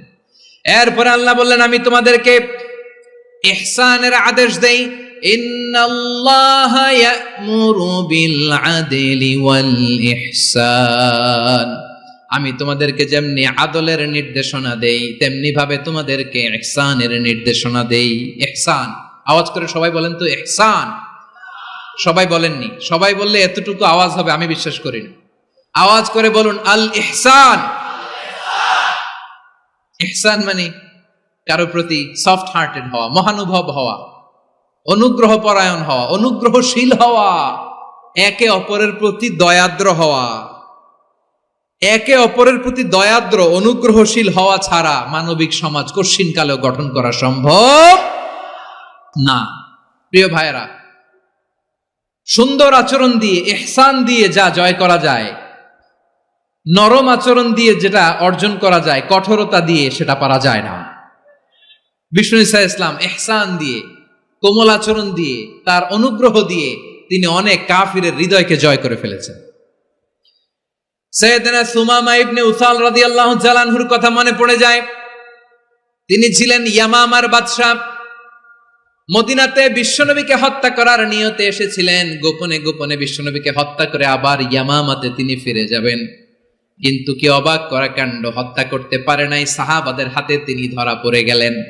সাইয়েদনা সুমামা ইবনে উসাল রাদিয়াল্লাহু তাআলা আনহু হত্যার নিয়তে আসলেন, কিন্তু হত্যা করতে পারলেন না। সাহাবারা ওনাকে ধরে ফেললেন, ধরে মসজিদে নববীর পিলারের মধ্যে বেঁধে রাখলেন। সুমামা ইবনে উসাল, সিরাত থেকে শুনুন, সিরাত থেকে শোনাচ্ছি। রাদিয়াল্লাহু তাআলা আনহু ইয়ামামার অধিপতি ছিলেন। ইয়ামামা বিশ্বনবীকে হত্যার জন্য আসছেন, ধরা পড়ে গেছেন, এখন মসজিদে নববীতে বেঁধে রাখছে, তার মানে বন্দী। এখন স্ট্যাটাস কি? বন্দী, ক্যাপটিভ। বিষ্ণু ঈসা ইসলাম সাহাবাদেরকে বললেন তার খোঁজ খবর নিও, সুমামা ইবনে উসালের খোঁজ খবর নিও। সাহাবারা বলেন, ইয়া রাসূলুল্লাহ, আপনাকে হত্যা করতে এসেছে, তার তো কঠিন ক্যাপিটাল পানিশমেন্ট হওয়া দরকার, কঠিন শাস্তি হওয়া দরকার। বিশ্বনবী বললেন, না, আমি যেটা জানি তোমরা সেটা জানো না, তোমরা সুমামার সাথে ভালো আচরণ করো। বিশ্বনবী সুমামার কাছে গেলেন। প্রথম দিন যে তিনি কালেমার দাওয়াত দিলেন, ঈমানের দাওয়াত দিলেন, ইসলামের দাওয়াত দিলেন, রিসালাতের দাওয়াত দিলেন, আখিরাতের দাওয়াত দিলেন। পরের দিন যে বিশ্বনবী সালাতের দাওয়াত দিলেন, যাকাতের দাওয়াত দিলেন, ইসলাম কি, কিভাবে, কেমন করে পালন করতে হয় চমৎকার আর্টিকুলেট করতে শুরু করলেন। তন্ময় হয়ে সুমামা ইবনে উসাল রাদিয়াল্লাহু তাআলা আনহু বিশ্বনবীর কথাগুলো শুনতে আরম্ভ করলো। একদিন নয়, 2 দিন নয়, টানা 3 দিন বিশ্বনবী সুমামার কাছে ইসলামকে প্রেজেন্ট করেছেন, উপস্থাপন করেছেন। আওয়াজ করে বলেন, কয় দিন? 3 দিন। 3 দিন মসজিদে নববীতে বাঁধা। আর সাহাবীদেরকে বললেন তার খোঁজ খবর নিও, তোমরা যে রুটি বানাও এর মধ্যে সবচেয়ে ভালো আটার রুটিটা তারে দিও, সবচেয়ে রিফাইন্ড খেজুর, যেটা পিওর খেজুর, এটা তারে দিও। আর বিশ্বনবী নিজের উট থেকে দুধ দহন করে ওনার বাড়ির এক কর্মচারীকে বলেছেন, দুধ দহন করে সুমামার জন্য নিয়ে যেও। সুবহানাল্লাহ পড়বেন না? সবাই তো অবাক, ইয়ামামা থেকে আসছে নবীকে হত্যা করতে, বিশ্বনবী দেখে তারে জামাই আদর করে, তাকে মজার মজার খাবার দিও, দুধ দিও, আদর আপ্যায়ন করো। 1 দিন নয়, 2 দিন নয়, টানা 3 দিন বিশ্বনবী এভাবে সুমামার কাছে যে ইসলামকে প্রেজেন্ট করতে আরম্ভ করলেন, ইসলামকে উপস্থাপন করতে শুরু করলেন। আর তাকে চমৎকার এন্টারটেইনমেন্ট, আপ্যায়ন দিতে আরম্ভ করলেন। টানা 3 দিন যখন ইসলামের দ্য বিউটিজ অফ ইসলাম, ইসলামের সুমহান বাণী, সৌন্দর্য তার কাছে উপস্থাপন শেষ, বিশ্বনবী বললেন সাহাবাদেরকে, যাও এবার সুমামার হাতের পায়ের রশি দুটো খুলে দাও। সাহাবারা বললেন, ইয়া রাসূলুল্লাহ, কি বলেন আপনি? ও তো হত্যাকারী, সুযোগ পায় নাই, আপনারে মারতে পারে নাই, ছেড়ে দিলে আবারও আপনার উপর তলোয়ার নিয়ে ঝাঁপিয়ে পড়বে। নবী, এই সিদ্ধান্ত আপনি নিতে যাবেন না। বিশ্বনবী বললেন, যেটা বলেছি সেটা করো, সুমামার রশিগুলো ছেড়ে দাও, সুমামার হাতে পায়ের রশিগুলো যে তোমরা খুলে দাও। সাহাবারা তর্ক জুড়ে দিলেন, লা ইয়া রাসূলুল্লাহ, এমনটা করবেন না, তো ভয়ঙ্কর ভয়ঙ্কর খুনি, কি জানি কি হয়ে যায়। বিশ্বনবী বললেন, না, তার হাতে পায়ের রশিগুলো খুলে দাও। সাহাবারা বিশ্বনবীর কথা মতো তার হাতে পায়ের রশিগুলো খুলে দিল। সুমামা মুহূর্তের মধ্যে মসজিদে নববী থেকে বের হয়ে ইয়ামামায় ফিরে না যে মসজিদে নববীর পাশে একটা খেজুর বাগান ছিল, সেখানে চলে গেলেন। সেখানে একটা ছোট্ট কুয়া ছিল, কুয়ার পানি দিয়ে তিনি গোসল করলেন। সুবহানাল্লাহ পড়েন। কুয়ার পানি দিয়ে গোসল করে মসজিদে নববীর সামনে এসে বিশ্বনবী এবং সাহাবাদের সামনে দাঁড়িয়ে সাব্বাবা উঁচু করে বললেন, আশহাদু আল্লা ইলাহা ইল্লাল্লাহ ওয়া আশহাদু আন্না মুহাম্মাদান আবদুহু ওয়া রাসূলুহু। আল্লাহু আকবার। আমি সাক্ষ্য দিচ্ছি আল্লাহ ছাড়া কোনো ইলাহ নাই, আর মুহাম্মদ আল্লাহ তাআলার প্রেরিত বান্দা এবং রাসূল। প্রিয় ভাইয়েরা, ইহসান দিয়ে যা জয় করা যায়, কঠোরতা দিয়ে সেটা কঠিনকালেও জয় করা যায় না। আওয়াজ করে বলেন ঠিক কি না? এবার সুমামা দাঁড়িয়ে বলে, ওগো নবী, আমি তো কালিমা পড়ে মুসলমান হয়ে গেলাম, এবার শোনেন, এই মুহূর্তের আগে আপনার চেহারার চাইতে নিকৃষ্ট কোনো চেহারা আমার কাছে ছিল না, কিন্তু শাহাদা পাঠ করার পরে আপনার চেহারার চাইতে উত্তম শ্রেষ্ঠ কোনো চেহারা আমার কাছে আর নাই। ও নবী, আজকের দিনের আগে ইসলাম ধর্মের চেয়ে নিকৃষ্ট অপছন্দনীয় কোনো ধর্ম আমার কাছে ছিল না, কিন্তু এই মুহূর্ত থেকে ইসলামের চেয়ে সেরা শ্রেষ্ঠ পছন্দনীয় কোনো ধর্ম আমার কাছে নাই। নবী গো, আজকের দিনের আগে মদিনার চাইতে অপছন্দনীয় নিকৃষ্ট কোনো শহর আমার কাছে ছিল না, কিন্তু এই মুহূর্তের পর থেকে মদিনার চাইতে কোনো শ্রেষ্ঠ শহর আমার জানা নাই। সে ছিল গমের বড় ডিলার, গম বেচত। কি বেচত? তার গম কিনে মক্কার লোকেরা রুটি খাইতো। সে ঘোষণা দিল, আজকে থেকে মক্কাবাসীদের জন্য সব গম আমি হারাম করে দিলাম, মক্কাবাসী এখন না খেয়ে মরে। সুবহানাল্লাহ পড়বেন না? মক্কাবাসী বিশ্বনবীর কাছে আসলেন, এসে বললেন, মুহাম্মদ, আমরা তো তোমার ভাই, তোমার চাচা, তোমার ভাতিজা, তোমার আত্মীয়, তুমি সুমামারে বলো সে যেন আবার গমের সাপ্লাই মক্কার জন্য অনুমতি দিয়ে দেয়। বিশ্বনবীর অনুমতি ক্রমে সুমামা আবার মক্কাতে গম পাঠাতে শুরু করলো। পড়েন সুবহানাল্লাহ। ইহসান, ইহসান দিয়ে আপনি যেটা জয় করতে পারবেন, you can win the heart of your enemies. ইহসান দিয়ে আপনি আপনার শত্রুর হৃদয়কে জয় করতে পারবেন। আওয়াজ করে বলেন ঠিক কিনা? এজন্য আল্লাহ বললেন, ওয়া আনফিকু ফি সাবিলিল্লাহি ওয়া লা তুলকু বিআইদিকুম ইলাত তাহলুকা ওয়া আহসিনু ইন্নাল্লাহা ইউহিব্বুল মুহসিনিন। তোমরা আল্লাহর রাস্তায় দান করবে আর নিজেরা নিজেদেরকে ধ্বংসের হাতে ঠেলে দিও না। তোমরা একে অপরের প্রতি ইহসান করবে, কারণ ইহসানকারীদেরকে আল্লাহ বড্ড ভালোবাসেন। সুবহানাল্লাহ পড়েন। আবার সূরা রহমানে আল্লাহ বললেন, হাল জাযাউল ইহসানি ইল্লাল ইহসান ফাবিআইয়ি আলা, সবাই পড়েন, ফাবিআইয়ি আলাই রাব্বিকুমা তুকাযযিবান। ইহসানের প্রতিদান হিসেবে ইহসানি হয়। বিশ্বনবী সুমামার প্রতি যেমন ইহসান করেছেন, সুমামাও ঠিক তেমন ইহসান ফিরিয়ে দিয়েছে। ঠিক কিনা বলেন? তাহলে এক নম্বরে হচ্ছে আদ, ন্যায় বিচার। দুই নম্বরে সবাই বলেন ইহসান, সদাচরণ। ইহসান দুই ধরনের প্রিয় ভাইরা, ইহসান ফিল ইবাদা, ইহসান ফিল মুআমালা। ইহসান ফিল ইবাদা হচ্ছে একাগ্র অনুভবে ইবাদতে ডুব দেওয়া, এর নাম ইবাদতের ইহসান। সুবহানাল্লাহ পড়ুন। বিশ্বনবী বলেন ইহসান মানে কি জানো নাকি? হাদিসে জিবরিলে সাইয়েদনা জিবরিল আলাইহিস সালাম বিশ্বনবীকে বললেন, আখবিরনি আনিল ইহসান। নবী আমাদেরকে বলেন ইহসান মানে কি? বিশ্বনবী বললেন, আনতা আবুদাল্লাহা কাআন্নাকা তারাহু ফাইন লাম তাকুন তারাহু ফাইন্নাহু ইয়ারাক। ইহসান মানে হলো এমন ভাবে তুমি আল্লাহর সামনে নিজেকে উজাড় করে ইবাদত করবে, তুমি ভাববে তুমি আল্লাহকে দেখতে পাচ্ছ। আর এটা যদি ভাবা তোমার জন্য কঠিন হয়ে যায়, অন্তত এতটুকু তুমি ভাববা যে আল্লাহ তোমাকে দেখতে পাচ্ছেন। ঠিক কিনা বলেন? ও আমার বীর চট্টলার ভাইয়েরা, কেউ যেটা দেখে না সেটা দেখে কে? এই বিশ্বাস হৃদয়ের মধ্যে আছে? নামাজে যখন দাঁড়ান এই ফিলিংসটা আনা যাবে? হ্যাঁ, এই জন্য বিষ্ণু ইসলাম বলেছে এমন ভাবে নামাজে দাঁড়াও, ইবাদত করো, মনে করো হতে পারে এটাই আমার জীবনের শেষ নামাজ। পারফর্ম দ্য সালাহ as if this is your last and final prayer. এমন ভাবে সালাতে দাঁড়াও, ভাবো হতে পারে এটাই তোমার জীবনের শেষ নামাজ। এমন ভাবে নামাজে দাঁড়াও, ভাবো এটাই শেষ নামাজ। তাহলে নামাজে একাগ্রতা বাড়ায় দিবে কে? ফলে ইবাদতের ইহসান আমাদের অর্জিত হবে। আর মুআমালাতে ইহসান হলো, বিশ্বনবী বলেন, ইন্নাল্লাহা তাবারাকা ওয়া তাআলা কাতাবাল ইহসানা আলা কুল্লি শাই ফাইদা কাতালতুম ফাআহসিনুল কিতলা ওয়া ইযা যাবাহতুম ফাআহসিনুয যাবহা ওয়ালিউহিদ্দা আহাদুকুম শাফরাতাহু ওয়ালিউরিহ যাবিহাতাহু। ইহসান দুই ধরনের। আওয়াজ করে বলতে হবে কয় ধরনের? সবাই বলুন আওয়াজ করে, কয় ধরনের? একটা হচ্ছে ইহসান ফিল ইবাদা, ইবাদতে ইহসান। ইবাদতে ইহসান কি? একাগ্র অনুভব দিয়ে ইবাদত করা, মন প্রাণ দিয়ে ইবাদত করা। আর মুআমালাতে ইহসান কি? সব কাজে, দৈনন্দিন কাজে, কর্মে, সামাজিক অ্যাক্টিভিটিতে কোমলতা প্রদর্শন করা, অনুগ্রহের সাথে সবকিছু করা। আল্লাহ তাআলা ইন্নাল্লাহা তাবারাকা ওয়া তাআলা কাতাবাল ইহসানা আলা কুল্লি শাই, তিনি সব কিছুর ব্যাপারে ইহসানকে আবশ্যক করেছেন, সবকিছু।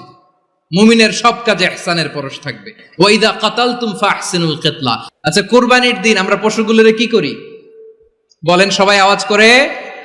জবাই। জবাই মানে তো এটার মেরেই ফেলতেছি, একটু পরে তো টুকরো টুকরো করে গোশতগুলো খাবো, এটা তো খাবো, এটা তো মেরেই ফেলবে। বিষ্ণু বলে না, জবাইয়ের মধ্যেও মুমিনের জবের ভেতরেও ইহসানের পরশ থাকা চাই। যখন জবাই করবে প্রাণীটাকে হাত পা টাইট করে বেঁধে নাও, ছুরিটাকে শার্পেন করে নাও, ধারালো করে নাও, যাতে অল্প সময়ে জবাইটা হয়ে যায়, প্রাণীটা যাতে কম কষ্ট পায়। সুবহানাল্লাহ পড়েন। দিস ইজ কল্ড ইহসান।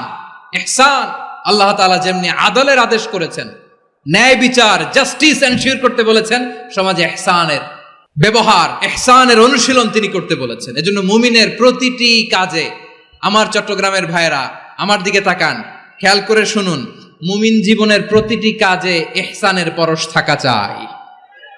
আমরা যেন আমাদের পরিবারের প্রতি ইহসান করি, আমরা যেন আমাদের কর্মচারীদের প্রতি ইহসান করি, আমরা যেন আমাদের কলিগদের প্রতি ইহসান করি, আমরা যেন আমাদের ভাইদের প্রতি ইহসান করি।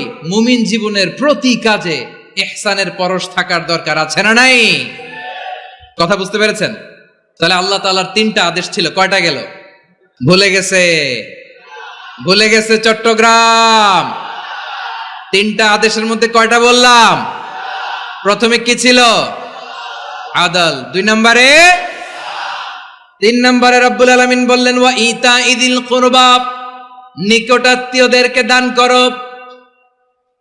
নিকট আত্মীয়দেরকে দাও, যারা তোমাদের ব্লাড কানেকশনের আত্মীয় তাদেরকে তোমরা দাও। এখানে জেনারেলি বললেন দাও, কি দিব সেটা তিনি এখানে বলেন নাই, সেটা তিনি সূরাতুল ইসরার মধ্যে বলেছেন। আল্লাহ বলেন ওয়া আতিযাল কুরবা হাক্কা, নিকট আত্মীয়দেরকে তাদের অধিকার, তাদের প্রাপ্য তোমরা বুঝিয়ে দাও। দেখেন, একটা শান্তির সমাজ, একটা সমৃদ্ধ সমাজ, একটা মানবিক সমাজ গঠনের জন্য আল্লাহ তাআলা বেশি না, মাত্র 3টা অর্ডার, 3টা ভার্ডিক্ট তিনি জারি করেছেন। 1 নাম্বার সুশাসন, ন্যায় বিচার। 2 নাম্বার ইহসান। 3 নাম্বার নিকটাত্মীয়, যারা কাছের, তোমার ভেরি ক্লোজ রিলেশনশিপে আছে, তাদেরকে দাও। দাও, দিলে বাড়িয়ে দেয় কে? অনেকে দিতে চায় না, কৃপণতা করে। দিলে বাড়ায় দেয় কে? ও মিয়া, মদিনার মধ্যে সবচাইতে গরিব সাহাবী ছিল বেলাল রাদিয়াল্লাহু তাআলা আনহু। ওনার এন্টায়ার অ্যাসেট, সম্পদের পরিমাণ কতদূর জানেন? একটা লুঙ্গি। বেলাল রাদিয়াল্লাহু তাআলা আনহু, ওনার টোটাল ওয়েলথের এস্টিমেশন হচ্ছে মাত্র একটা লুঙ্গি। একটা লুঙ্গি, টোটাল ওয়েলথ এস্টিমেশন, টোটাল সম্পদের পরি বেলাল রাদিয়াল্লাহু তাআলা আনহুর কি ছিল? কথা বোঝে নাই বোধহয়, কি ছিল? ওই বেলাল রাদিয়াল্লাহু তাআলা আনহুকে বিষ্ণু ইসলাম বলেছেন আনফিক ইয়া বেলাল, ও বেলাল তুমিও দাও।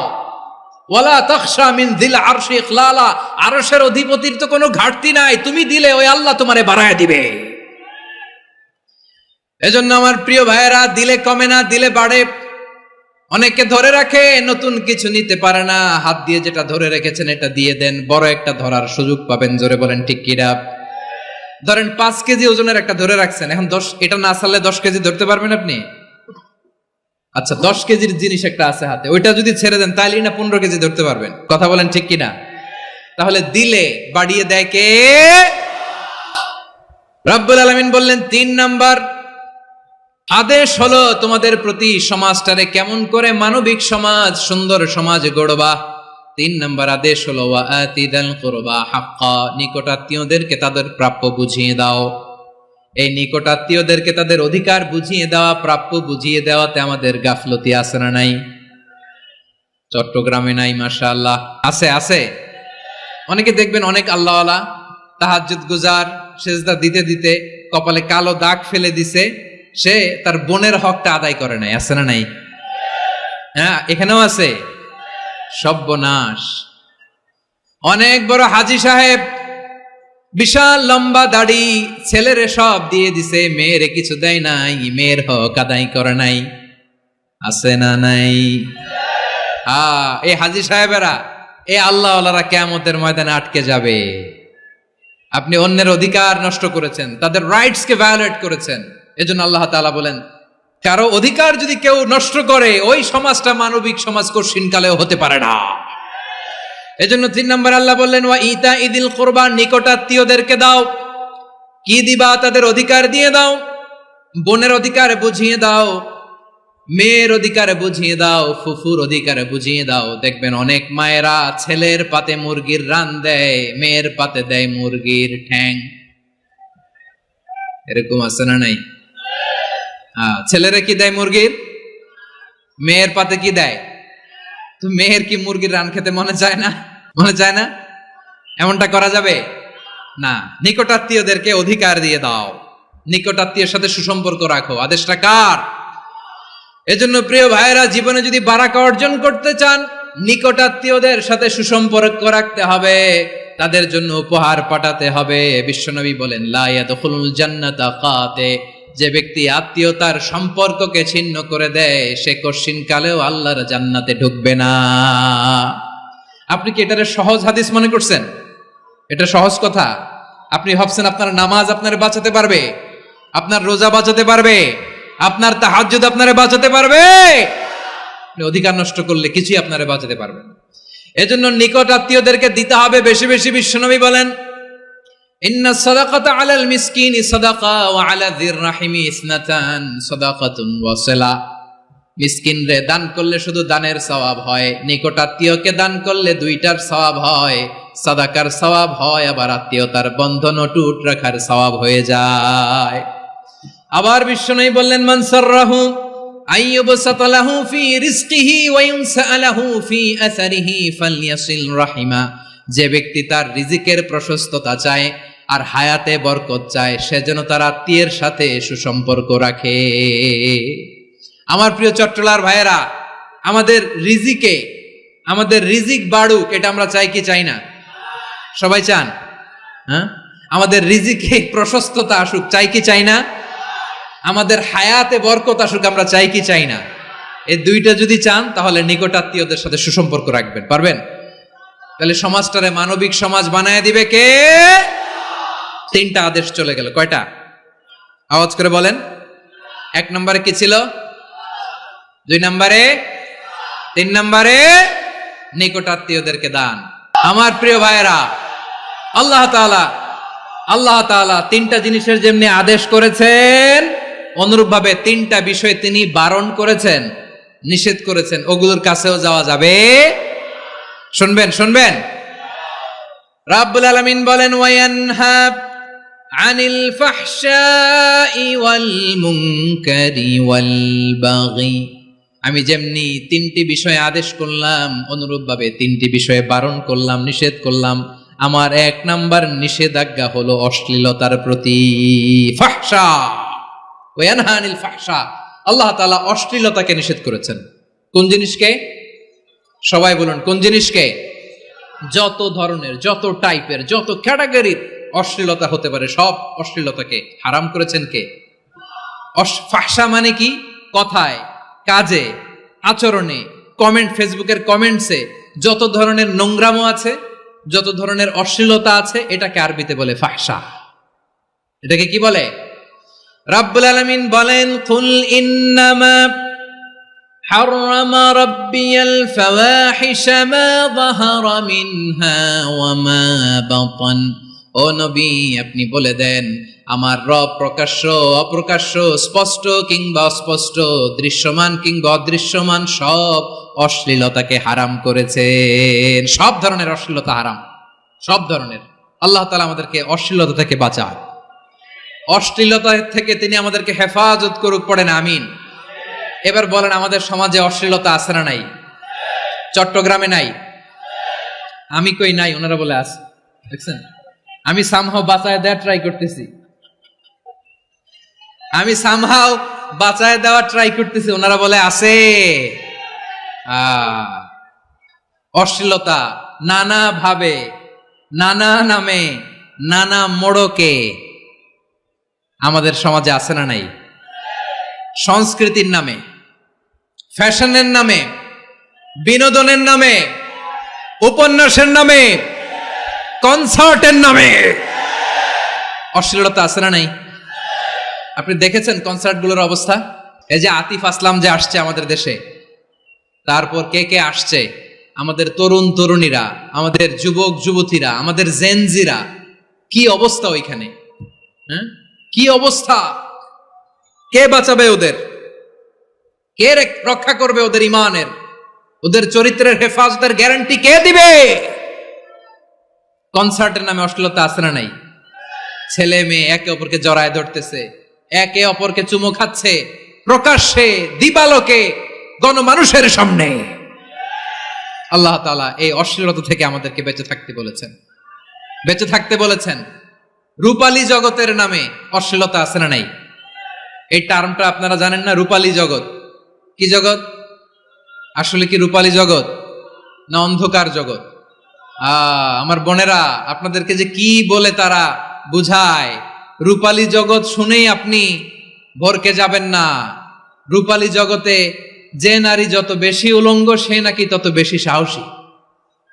জানেন, বলে এটা একটা সাহসী নারী, খুব সাহসী পদক্ষেপ তার।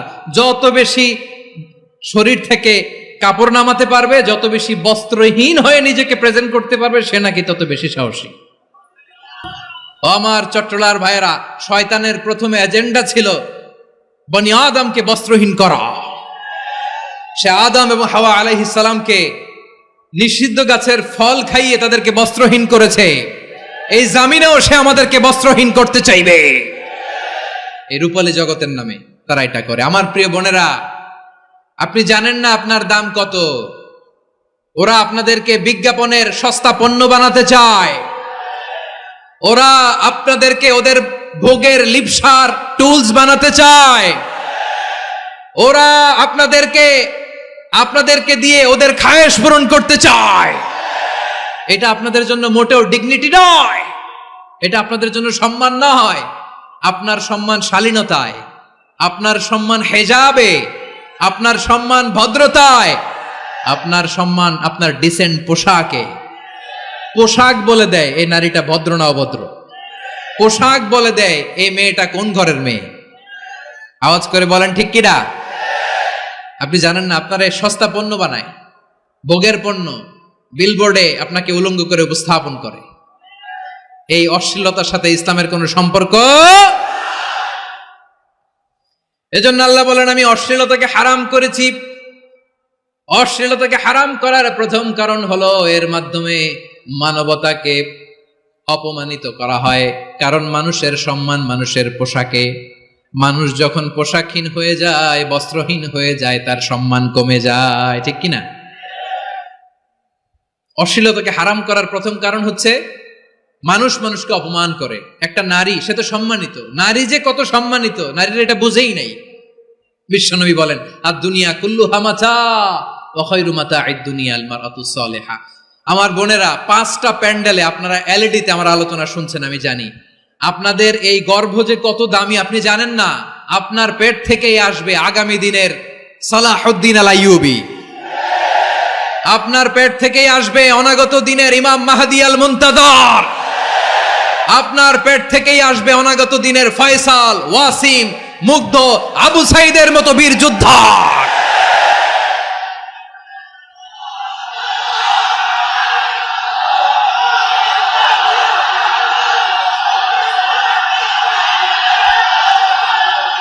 আমার প্রিয় বোনেরা, আমার প্রিয় বোনেরা, বিশ্বনবীর কথার ওজন খেয়াল করেন। আর দুনিয়া কুল্লুহা মাতা ওয়া খায়রু মাতা'আদ দুনিয়া আল মারআতুস সালিহা।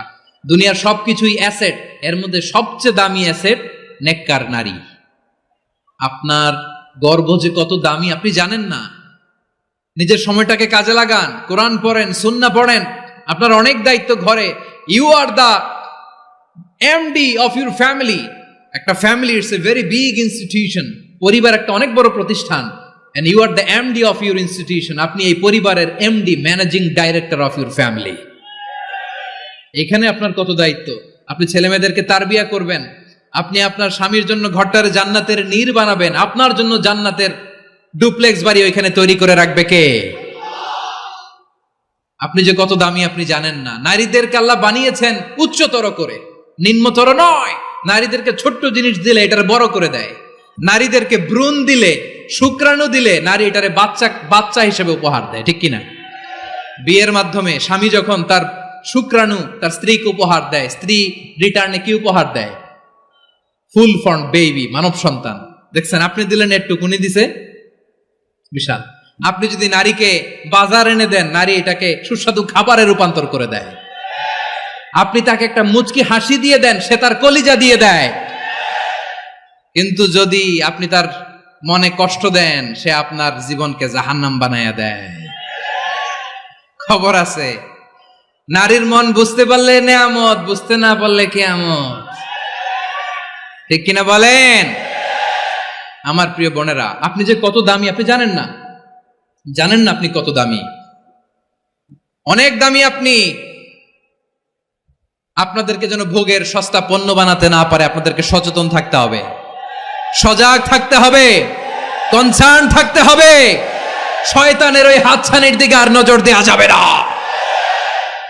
তাহলে কেন আল্লাহ তাআলা এই ফাহশা অশ্লীলতাকে হারাম করলেন? 1 নাম্বার, এতে হিউম্যান ডিগনিটি কমে। 2 নাম্বার, এতে মানুষের অধিকার নষ্ট হয়। আপনি বিয়ে করেছেন, এরে পরকিয়া করেন, ওর সাথে এরকম আছে না নাই?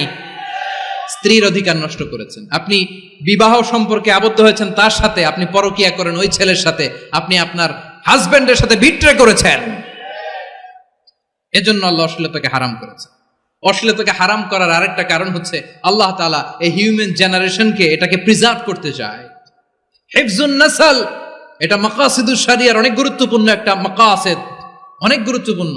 আপনার নাসল, আপনার জেনারেশনকে সংরক্ষণ করা। এই যে আসতেছে ফেব্রুয়ারি, কত ফেব্রুয়ারি জানো? এটা কি বিশ্ব ভালোবাসা দিবস? হ্যাঁ, কি দিবস?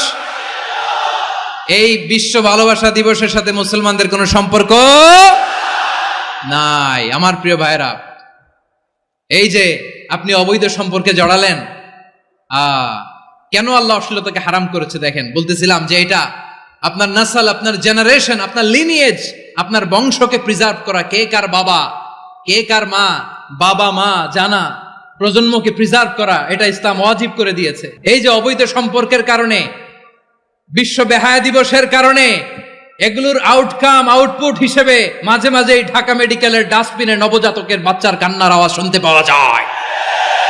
চট্টগ্রাম মেডিকেলের ডাস্টবিনে নবজাতকের কান্না শুনতে পাওয়া যায়। বীর চট্টলার মুসলমানেরা বুঝতে পারলে আওয়াজ করে বলেন, এই যে চট্টগ্রাম মেডিকেলে যে নবজাতকটা পাওয়া গেল, ওর বাবাকে আমাকে বলেন, ওর বাবাকে, ওর মাকে, ও কোন ফ্যামিলির সন্তান কেউ জানে? আপনি হিউম্যান ডিগনিটিকে অপমান করেছেন না? আপনি তার ভবিষ্যৎকে অন্ধকার করেছেন না? আপনি তার লিনিয়েজকে প্রশ্নবিদ্ধ করে দিয়েছেন না? এই জন্য আল্লাহ তাআলা অশ্লীলতাকে আমাদের জন্য হারাম করে দিয়েছেন। পড়েন সুবহানাল্লাহ। এই জন্য রাব্বুল আলামিন বলেন, কুল ইন্নামা হারামা রাব্বিয়াল ফাওয়াহিশা মা যাহারা মিনহা ওয়া মা বাতান। প্রকাশ্য অপ্রকাশ্য সব অশ্লীলতাকে হারাম ঘোষণা করে দিয়েছে কে? আবার দুনিয়ার বুকে যারা অশ্লীলতার প্রসার করে তাদের জন্য শাস্তি মজুদ রেখেছে কে? রাব্বুল আলামিন বলেন, ইন্নাল্লাযীনা ইউহিব্বুনা আন তাশিআল ফাহিশাতু ফিল্লাযীনা আমানু লাহুম আযাবুন আলীমুন ফিদ দুনিয়া ওয়াল আখিরাতি ওয়াল্লাহু ইয়ালামু ওয়া আনতুম লা তা'লামুন। নিশ্চয়ই যারা বিশ্বাসীদের মাঝে অশ্লীলতার প্রচার প্রসার করতে চায় তাদের জন্য আমি মর্মন্তুদ শাস্তি প্রস্তুত করে রেখেছি, দুনিয়াতেও রেখেছি, আখিরাতেও রেখেছি। ঘোষণাটা কার? যারা এই নাটকের নামে, সিনেমার নামে, রূপালী জগতের নামে, মুভির নামে, ওটিটি প্ল্যাটফর্মের নামে আমার সমাজে অশ্লীলতা ছড়াতে চায়, তাদের জন্য কঠিন মর্মন্তুদ শাস্তি মজুদ রেখে দিয়েছে কে? ও আমার বোনেরা, এখনো আপনি জাগবেন না?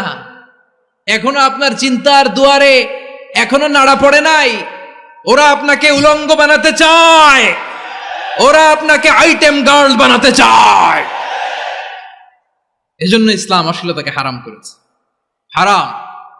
ইসলাম বলেছে যোজন যোজন দূরে থাকো, ওরা বলে না কাছে আসো, কাছে আসার গল্প, ক্লোজ আপ ওয়ান, কাছে আসার গল্প আছে না নাই? চট্টগ্রামে তো এগুলো নাই মাশাআল্লাহ। হ্যাঁ, এখানেও আছে ক্লোজ আপ ওয়ান, কাছে আসার গল্প। আল্লাহ বলেন ওয়ালা তাকরাবুজ জিনা, কাছেও এসো না, জিনা থেকে যোজন যোজন কিলো দূরে থাকো। ওরা বলে কাছে আসার গল্প।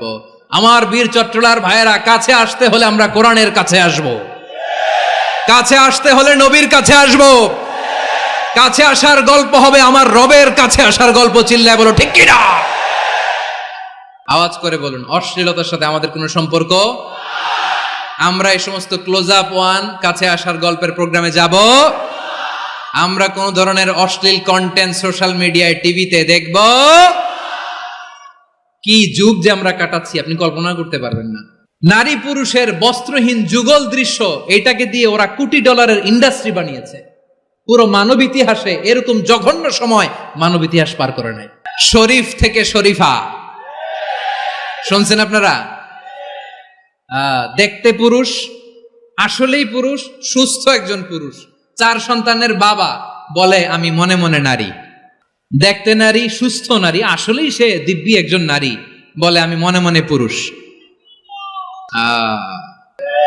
সুস্থ পুরুষ তার বায়োলজিক্যাল গ্রোথকে হরমোন দিয়ে স্টপ করে দিয়ে সে সার্জারি করে নারী হতে চায়। সুস্থ নারী পুরুষ হতে চায়। পুরুষ পুরুষের প্রতি সেক্সুয়ালি আকর্ষণ বোধ করে। এটা লূত আলাইহিস সালামের কওমের মধ্যে ছিল। এটাকেও আল্লাহ কোরআনে ফাহিশা বলেছেন।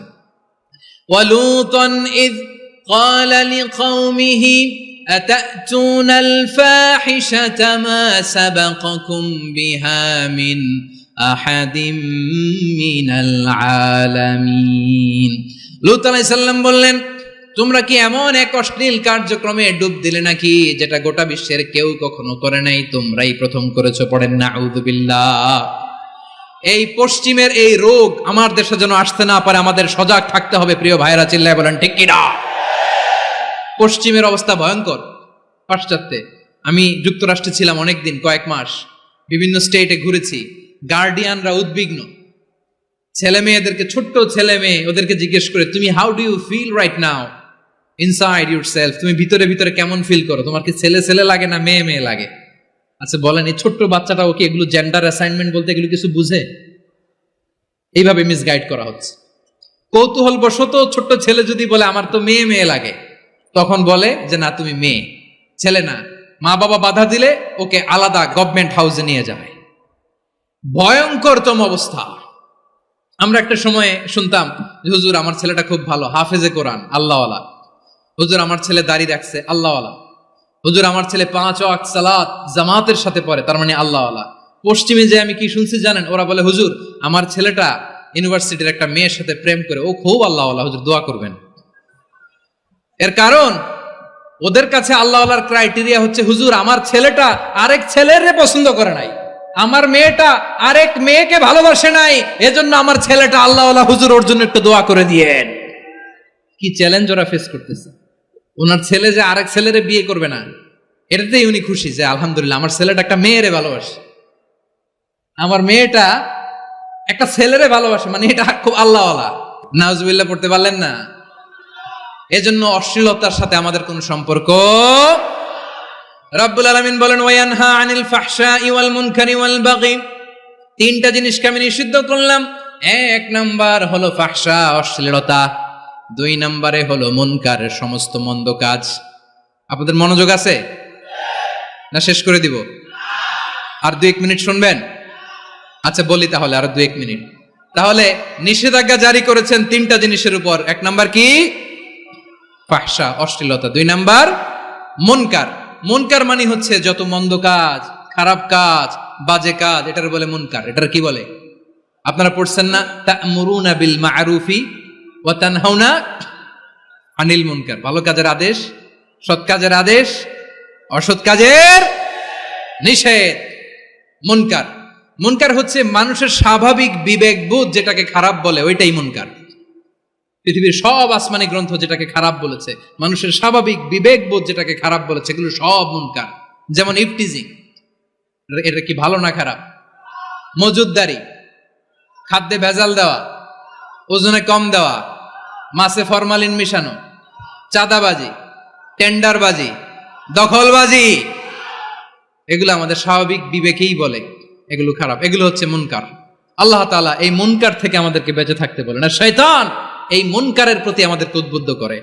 আল্লাহ তাআলা বললেন, ইয়া আইয়ুহাল্লাযীনা আমানু লা তাত্তাবিউ খুতুওয়াতিশ শাইতান ومن يتبع خطوات الشيطان فإنه يأمر بالفحشاء والمنكر। আল্লাহ বললেন, আমার গোলামেরা শোনো শোনো, ও আমার বিশ্বাসী বান্দারা খবরদার, তোমরা কশিনকালেও শয়তানের পদাঙ্ক অনুসরণ করবে না, কারণ শয়তান তোমাদেরকে অশ্লীলতা এবং মন্দ কাজের দিকে উদ্বুদ্ধ করে। আমাদের কাজ হচ্ছে শয়তান আমাদেরকে যেদিকে নিতে চায় আমরা তার উল্টা দিকে যাব, ঠিক কিনা বলে? শয়তান এই মন্দ কাজকে আমাদের কাছে বিউটিফাই করে চাকচিক্যময় করে আমাদের সামনে উপস্থাপন করে। এজন্য আল্লাহ বলেন মুনকারকে থামাতে হবে, মুনকার প্রতিরোধ করতে হবে। মুনকার প্রতিরোধের দায়িত্ব শুধু আমাদের নাকি? শুধু আপনার খতিব সাহেবের, ইমাম সাহেবের, নাকি মুসলিম উম্মার সবার? আওয়াজ করে বলুন, মুনকার অসৎ কাজ প্রতিরোধের দায়িত্ব কার? রাব্বুল আলামিন বলেন, কুনতুম খায়রা উম্মাতিন উখরিজাত লিন-নাসি তা'মুরুনা বিল মা'রুফি ওয়া তানহাউনা আনিল মুনকার। তোমাদেরকে শ্রেষ্ঠ জাতি করে জমিনের মধ্যে আবির্ভূত করা হয়েছে, যাতে করে তোমরা জমিনের ভেতরে সৎ কাজের আদেশ করতে পারো আর অসৎ কাজের নিষেধ করতে পারো। উম্মাহ কুনতুম খায়রা, তাহলে গোটা উম্মার দায়িত্ব, এটা বুঝতে পারছেন তো? আচ্ছা, আরো নিচে আসেন। এরপরে আল্লাহ বললেন, শুধু উম্মাহ না, এই জমিনের রাজত্ব আমি যাদের হাতে দেই, এই জমিনের মালিক আমি যাদেরকে বানিয়ে দেই, যাদেরকে আমি সরকারের দায়িত্ব দেই, তাদেরকেও মুনকার প্রতিরোধের দায়িত্ব দিয়েছে কে? আল্লাহ বলেন, যারা ক্ষমতার মসনদে বসেছে তাদেরকে 4 দফা কর্মসূচি আমি আল্লাহ দিলাম। আওয়াজ করে বলেন, কয় দফা?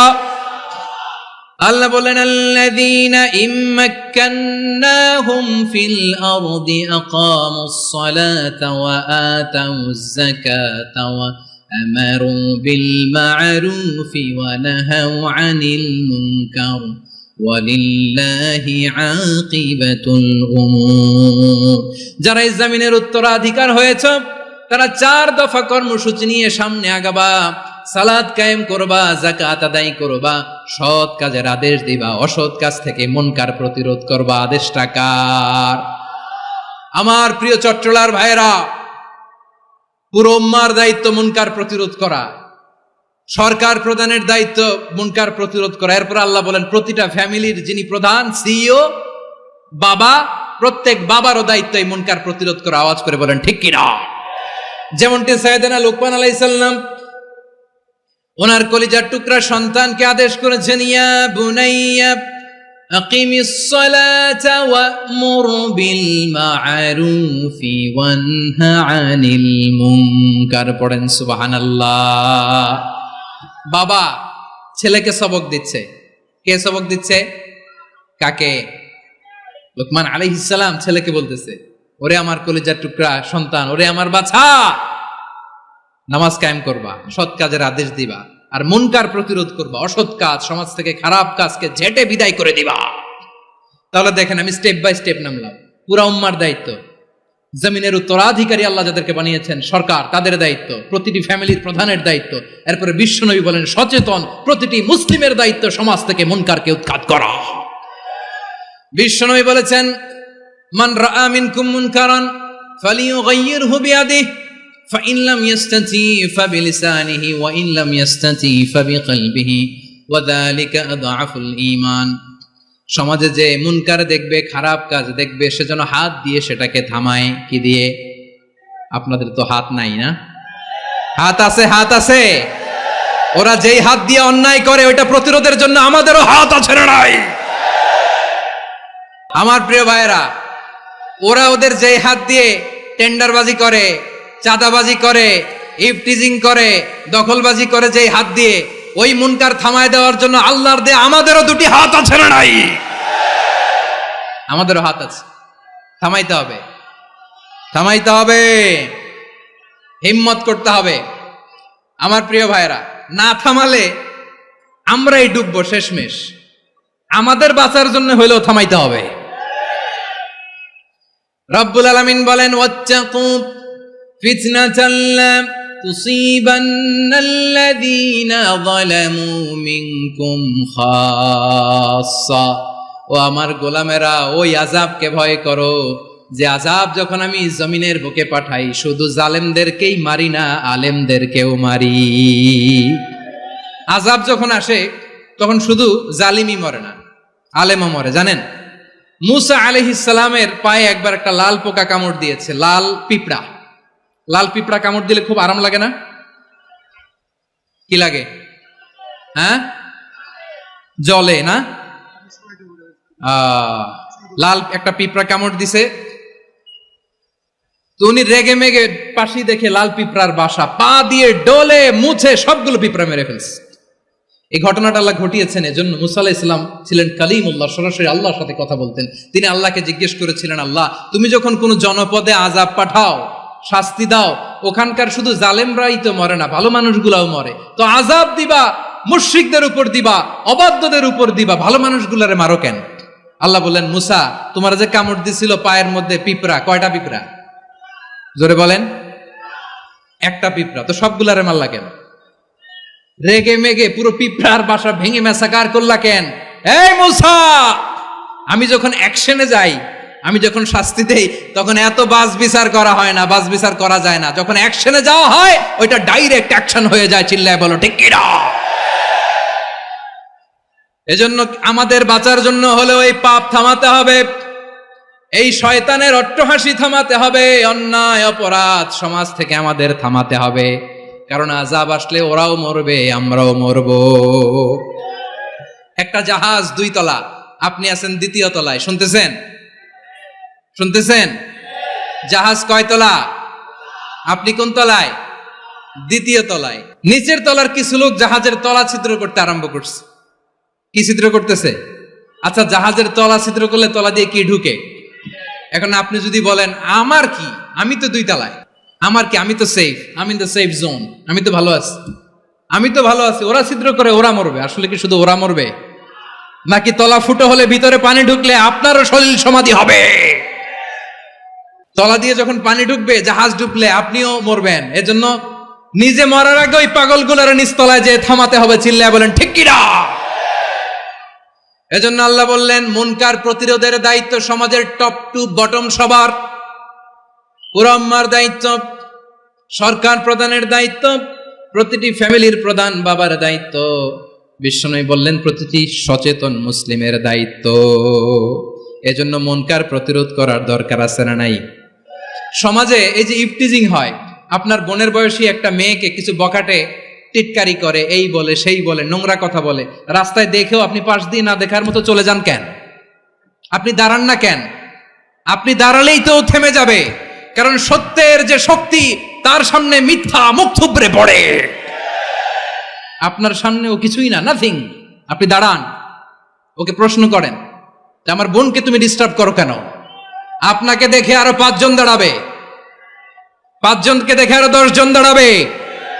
আমাদের নীরবতা আর আমাদের নিশ্চুপ থাকাই জালিমদেরকে আরো শক্তিশালী জালিম বানিয়েছে। এজন্য মুনকার প্রতিরোধের দায়িত্ব আমাদের সবার। টেন্ডারবাজি, চাঁদাবাজি, দুর্নীতি, অপরাধ, দখলদারিত্ব, মজুদদারি, এগুলো সব কিছু একসাথে প্রতিরোধ করতে হবে। ঠিক কিনা বলেন? একটা মানবিক সমাজ যদি চাই, প্রতিরোধ করতে হবে। প্রিয় ভাইয়েরা, আল্লাহর শপথ নিয়ে বলি, এই নাসিহাতগুলো সবার জন্য, সব দলের জন্য, সব মতের মানুষের জন্য। আমরা কোনো দলের প্রতি মানুষকে ডাকি না, আমরা ডাকি ইসলামের দিকে। সব দলের, সব মতের, সব মানুষদেরকে আমরা আহ্বান জানাই, আসুন আমরা একটা সুন্দর সমাজ বিনির্মাণ করি। এই যে নতুন বাংলাদেশের এক সুযোগ এসেছে, আর জীবনে হয়তো আসবে না, সামনের 100 বছর এই সময় আসবে না। আসুন দেশটাকে আমরা সাজাই, আসুন আমরা দুর্নীতি বন্ধ করি, আসুন আমরা চাঁদাবাজি বন্ধ করি, আসুন আমরা দখলদারিত্ব বন্ধ করি, আসুন আমরা এক দল আরেক দলকে নিশ্চিহ্ন করার যে রাজনীতি, এটা বন্ধ করি। সব দলের প্রতি আমার আহ্বান, যে কোনো দলে এই প্র্যাকটিসটা থাকার দরকার আছে না নাই? চাঁদাবাজদের সাথে আপনারা নিজেদেরকে মুক্ত ঘোষণা করবেন যে এরা আমার দলের কর্মী হতে পারে না। আমরা চাঁদাবাজ মুক্ত বাংলাদেশ চাই, জুলুম মুক্ত বাংলাদেশ চাই, ফ্যাসিজম মুক্ত বাংলাদেশ চাই, গুণ খুন খারাপি মুক্ত বাংলাদেশ চাই। আমরা নতুন ভোরের বাংলাদেশ চাই।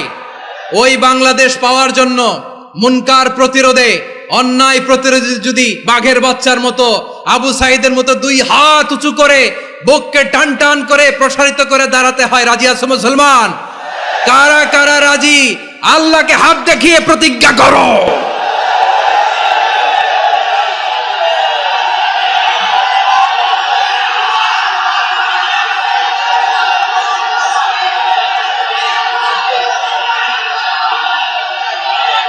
আমার প্রিয় ভাইয়েরা, বসুন বসুন আমার ভাইয়েরা। রাব্বুল আলামিন বলেন, ওয়ায়ানহা আনিল ফাহশাই ওয়াল মুনকারি ওয়াল বাগি ইয়াইদুকুম লাআল্লাকুম তাযাক্কারুন। আল্লাহ বললেন, আমি অশ্লীলতাকে নিষেধ করি, আমি সব ধরনের মন্দ কাজকে নিষিদ্ধ করি, সব শেষে আমি সীমা লঙ্ঘনকে তোমাদের জন্য নিষিদ্ধ করি। আলোচনা মনে আছে তো, না ভুলে গেছেন? নিষিদ্ধ করেছেন কয়টা জিনিস? 1 নম্বরে অশ্লীলতা, 2 নম্বরে মুনকার তথা সব মন্দ কাজ, 3 নম্বরে আল বাগি, সীমা লঙ্ঘন, ক্রসিং দ্য লিমিট। সীমা লঙ্ঘন করা ভালো না। We all should know our limits. চিল্লায় বলেন ঠিক কিনা? একই আয়াতে আল্লাহ বললেন, কুল ইন্নামা حرم ربي الفواحش ما ظهر منها وما بطن والإثم والبغي بغير الحق। অন্যায় ভাবে যে অবাধ্য হয়, যে সীমা লঙ্ঘন করে, তাদেরকেও আমি এটা হারাম করে দিলাম। সীমা লঙ্ঘন করা হারাম, সীমা লঙ্ঘন করা হারাম। আল্লাহ বারবার বারবার আমাদেরকে ওয়ার্নিং দেয়। যখন আমরা থামি না তখন আল্লাহ ধরে, আর যখন ধরে তখন ছাড়ে না। ধরে ধরে ধরে না, ধরলে আল্লাহ। ফেরাউনকে কিন্তু হুট করে ধরে নাই, আপনারা জানেন 9 বার ওয়ার্নিং দিয়েছে। ফেরাউনকে আল্লাহ তাআলা ওয়ার্নিং দিয়েছিল কয়বার? বীর চট্টলার বীর সেনানীরা আওয়াজ করে বলেন, ফেরাউনকে ধরার আগে ওয়ার্নিং দেয়া হয়েছিল কয়টা? রব্বুল আলামিন বলেন, ওয়ালাকাদ আতাইনা মূসা 9 আয়াতিন বাইয়িনাত। 9টা মুআজিজা দেখিয়েছি। 1 2 3 বারবার এইভাবে রিমাইন্ডার, ওইভাবে রিমাইন্ডার, এইভাবে নসিহত, ওইভাবে দাওয়া। ফাকুলা লাহু কাওলান লাইয়িনা, নরম করে বলো, সফট করে বলো, যত ওয়ে হতে পারে দাওয়া মেথডোলজির মুসা আলাইহিস সালামের সব অ্যাপ্লাই শেষ। 10ম বারে যে আল্লাহ ধরছে, 10ম বারে যে ধরেছে। এজন্য আল্লাহ বলেন, আমি সীমা লঙ্ঘনকে পছন্দ করি না। কোরআনের অন্য আয়াতে বাগীকে বলা হয়েছে আল ইতিদা। সীমা লঙ্ঘন যারা করে তাদেরকে আল্লাহ বলেছেন মুতাদিন। وقاتلوا في سبيل الله الذين يقاتلونكم ولا تعتدوا إن الله لا يحب المعتدين। আমি সীমা লঙ্ঘনকারীদেরকে কোশ্চিন কালেও পছন্দ করি না। আমরা যেন সীমা লঙ্ঘন না করি, রাজি আছেন তো? যে কোনো ক্ষেত্রে ইবাদতে যেন সীমা লঙ্ঘন না করি। অনেকে আমরা ইবাদতে সীমা লঙ্ঘন করে ফেলি। বিশ্বনবী সাল্লাল্লাহু আলাইহি ওয়াসাল্লাম যেটা শিখিয়েছেন, এর বাইরে যে অতিরিক্ত বুজুর্গ হতে চায়, এরকম আছে না নাই? করা যাবে না, কোনো ক্ষেত্রেই সীমা লঙ্ঘন করা যাবে, এমনকি যুদ্ধ ক্ষেত্রেও না। বিশ্বনবী সাল্লাল্লাহু আলাইহি ওয়াসাল্লাম বলেন, খবরদার যুদ্ধ ক্ষেত্রেও সীমা লঙ্ঘন করো না। কি সুন্দর ইসলাম আমরা পেয়েছি। বিশ্বনবী বলেন, খবরদার যুদ্ধের ময়দানে কোনো নারীর গায়ে হাত তোলো না, কোনো শিশুর গায়ে হাত তোলো না, কোনো গবাদি পশু হত্যা করো না, কোনো শস্য ক্ষেত্র ধ্বংস করো না, ইবাদতরত অন্য ধর্মের কোনো সন্ন্যাসীর গায়ে হাত তুলো না। বলেন সুবহানাল্লাহ। তাহলে আমরা সীমা লঙ্ঘন করতে পারবো? প্রিয় ভাইরা, একটা সুখী, সমৃদ্ধ, শান্তির সমাজ, মানবিক সমাজ যদি আমরা গঠন করতে চাই, আমাদের আল্লাহর দেয়া কয়টা আদেশ মানতে হবে বলেন দেখি? সবাই বলেন কয়টা? আর বেঁচে থাকতে হবে কয়টা জিনিস থেকে? আওয়াজ করে বলেন কয়টা? আচ্ছা, আদেশ নাম্বার 1 কি ছিল বলেন? আল্লাহর আদেশ কি? 1 নাম্বার আদাল, ন্যায়পরায়ণতা। আমরা সুবিচার, সুশাসন, ন্যায় বিচার চাই কি চাই না? 2 নম্বরে কি ছিল? মাশাআল্লাহ, আওয়াজ করে বলেন 2 নম্বরে কি ছিল? ইহসান। আমরা যেন সবার প্রতি দয়া পরবশ হই, ইহসান করি। 3 নম্বরে কি ছিল? নিকটাত্মীয়দের দান করা, তাদের অধিকার প্রাপ্য বুঝিয়ে দেওয়া। পাশাপাশি 3টা জিনিস থেকে আল্লাহ বারণ করেছেন, নিষেধ করেছেন। তার প্রথমটা ফাহশা, অশ্লীলতা, অশ্লীলতার সাথে আমাদের কোনো সম্পর্ক। আজকের এই ঐতিহাসিক চট্টগ্রামের প্যারেড ময়দান থেকে আমরা যত ধরনের মা যাহারা মিনহা মা বাতান, প্রকাশ্য অপ্রকাশ্য, দৃশ্যমান অদৃশ্যমান, সব অশ্লীলতা থেকে নিজেদেরকে মুক্ত ঘোষণা করলাম। অশ্লীলতাকে আমরা না বলে দিলাম। আওয়াজ করে সবাই বলুন নো। অশ্লীলতার সাথে আমাদের কোনো সম্পর্ক। 2 নম্বর নিষেধাজ্ঞা কি ছিল? আল মুনকার, সমাজের যত মন্দ কাজ এগুলোকে আমরা প্রতিরোধ করব। রাজি আছেন তো সবাই? 3 নম্বরে আল বাগি, সীমালঙ্ঘন। কোন মুসলিম সীমালঙ্ঘন করে না, এমনকি যুদ্ধক্ষেত্রেও না। আওয়াজ করে বলেন ঠিক কিনা? রাব্বুল আলামিন শেষে বললেন ইয়াইদুকুম লাআল্লাকুম তাযাক্কারুন, আল্লাহ তোমাদেরকে উপদেশ দেন যাতে তোমরা শিক্ষা গ্রহণ করো। আমরা উপদেশ দিব, আমরা জোর করে কাউরে কিছু মানাতে চাই না। লা ইকরাহা ফিদ্দিন ওয়া যাক্কির ফাইন্না যিকরা তানফাউল মুমিনিন। উপদেশ দিলে এটা মুমিনদের কাজে দেয়। লাস্তা আলাইহিম বিমুসাইতির ইন্নামা আনতা মুযাক্কির। নবী হে, আপনি রিমাইন্ডার দাতা, আপনি উপদেশ দিবেন। আমরাও বিশ্বনবীর এই হাদিসগুলো থেকে, কোরআনের আয়াত থেকে রিমাইন্ডার, এই কথামালা, বাণী বাহক হিসেবে এই বাণীগুলো আপনাদের সাথে কাছে পৌঁছে দিলাম। আমরা আল্লাহ তাআলার কাছে প্রার্থনা করি, আল্লাহ আমরা যেন আদল দিয়ে আমাদের সমাজকে গঠন করতে পারি। আল্লাহ আমরা যেন ইহসান করতে পারি, আমরা যেন নিকটাত্মীয়দের দান করতে পারি।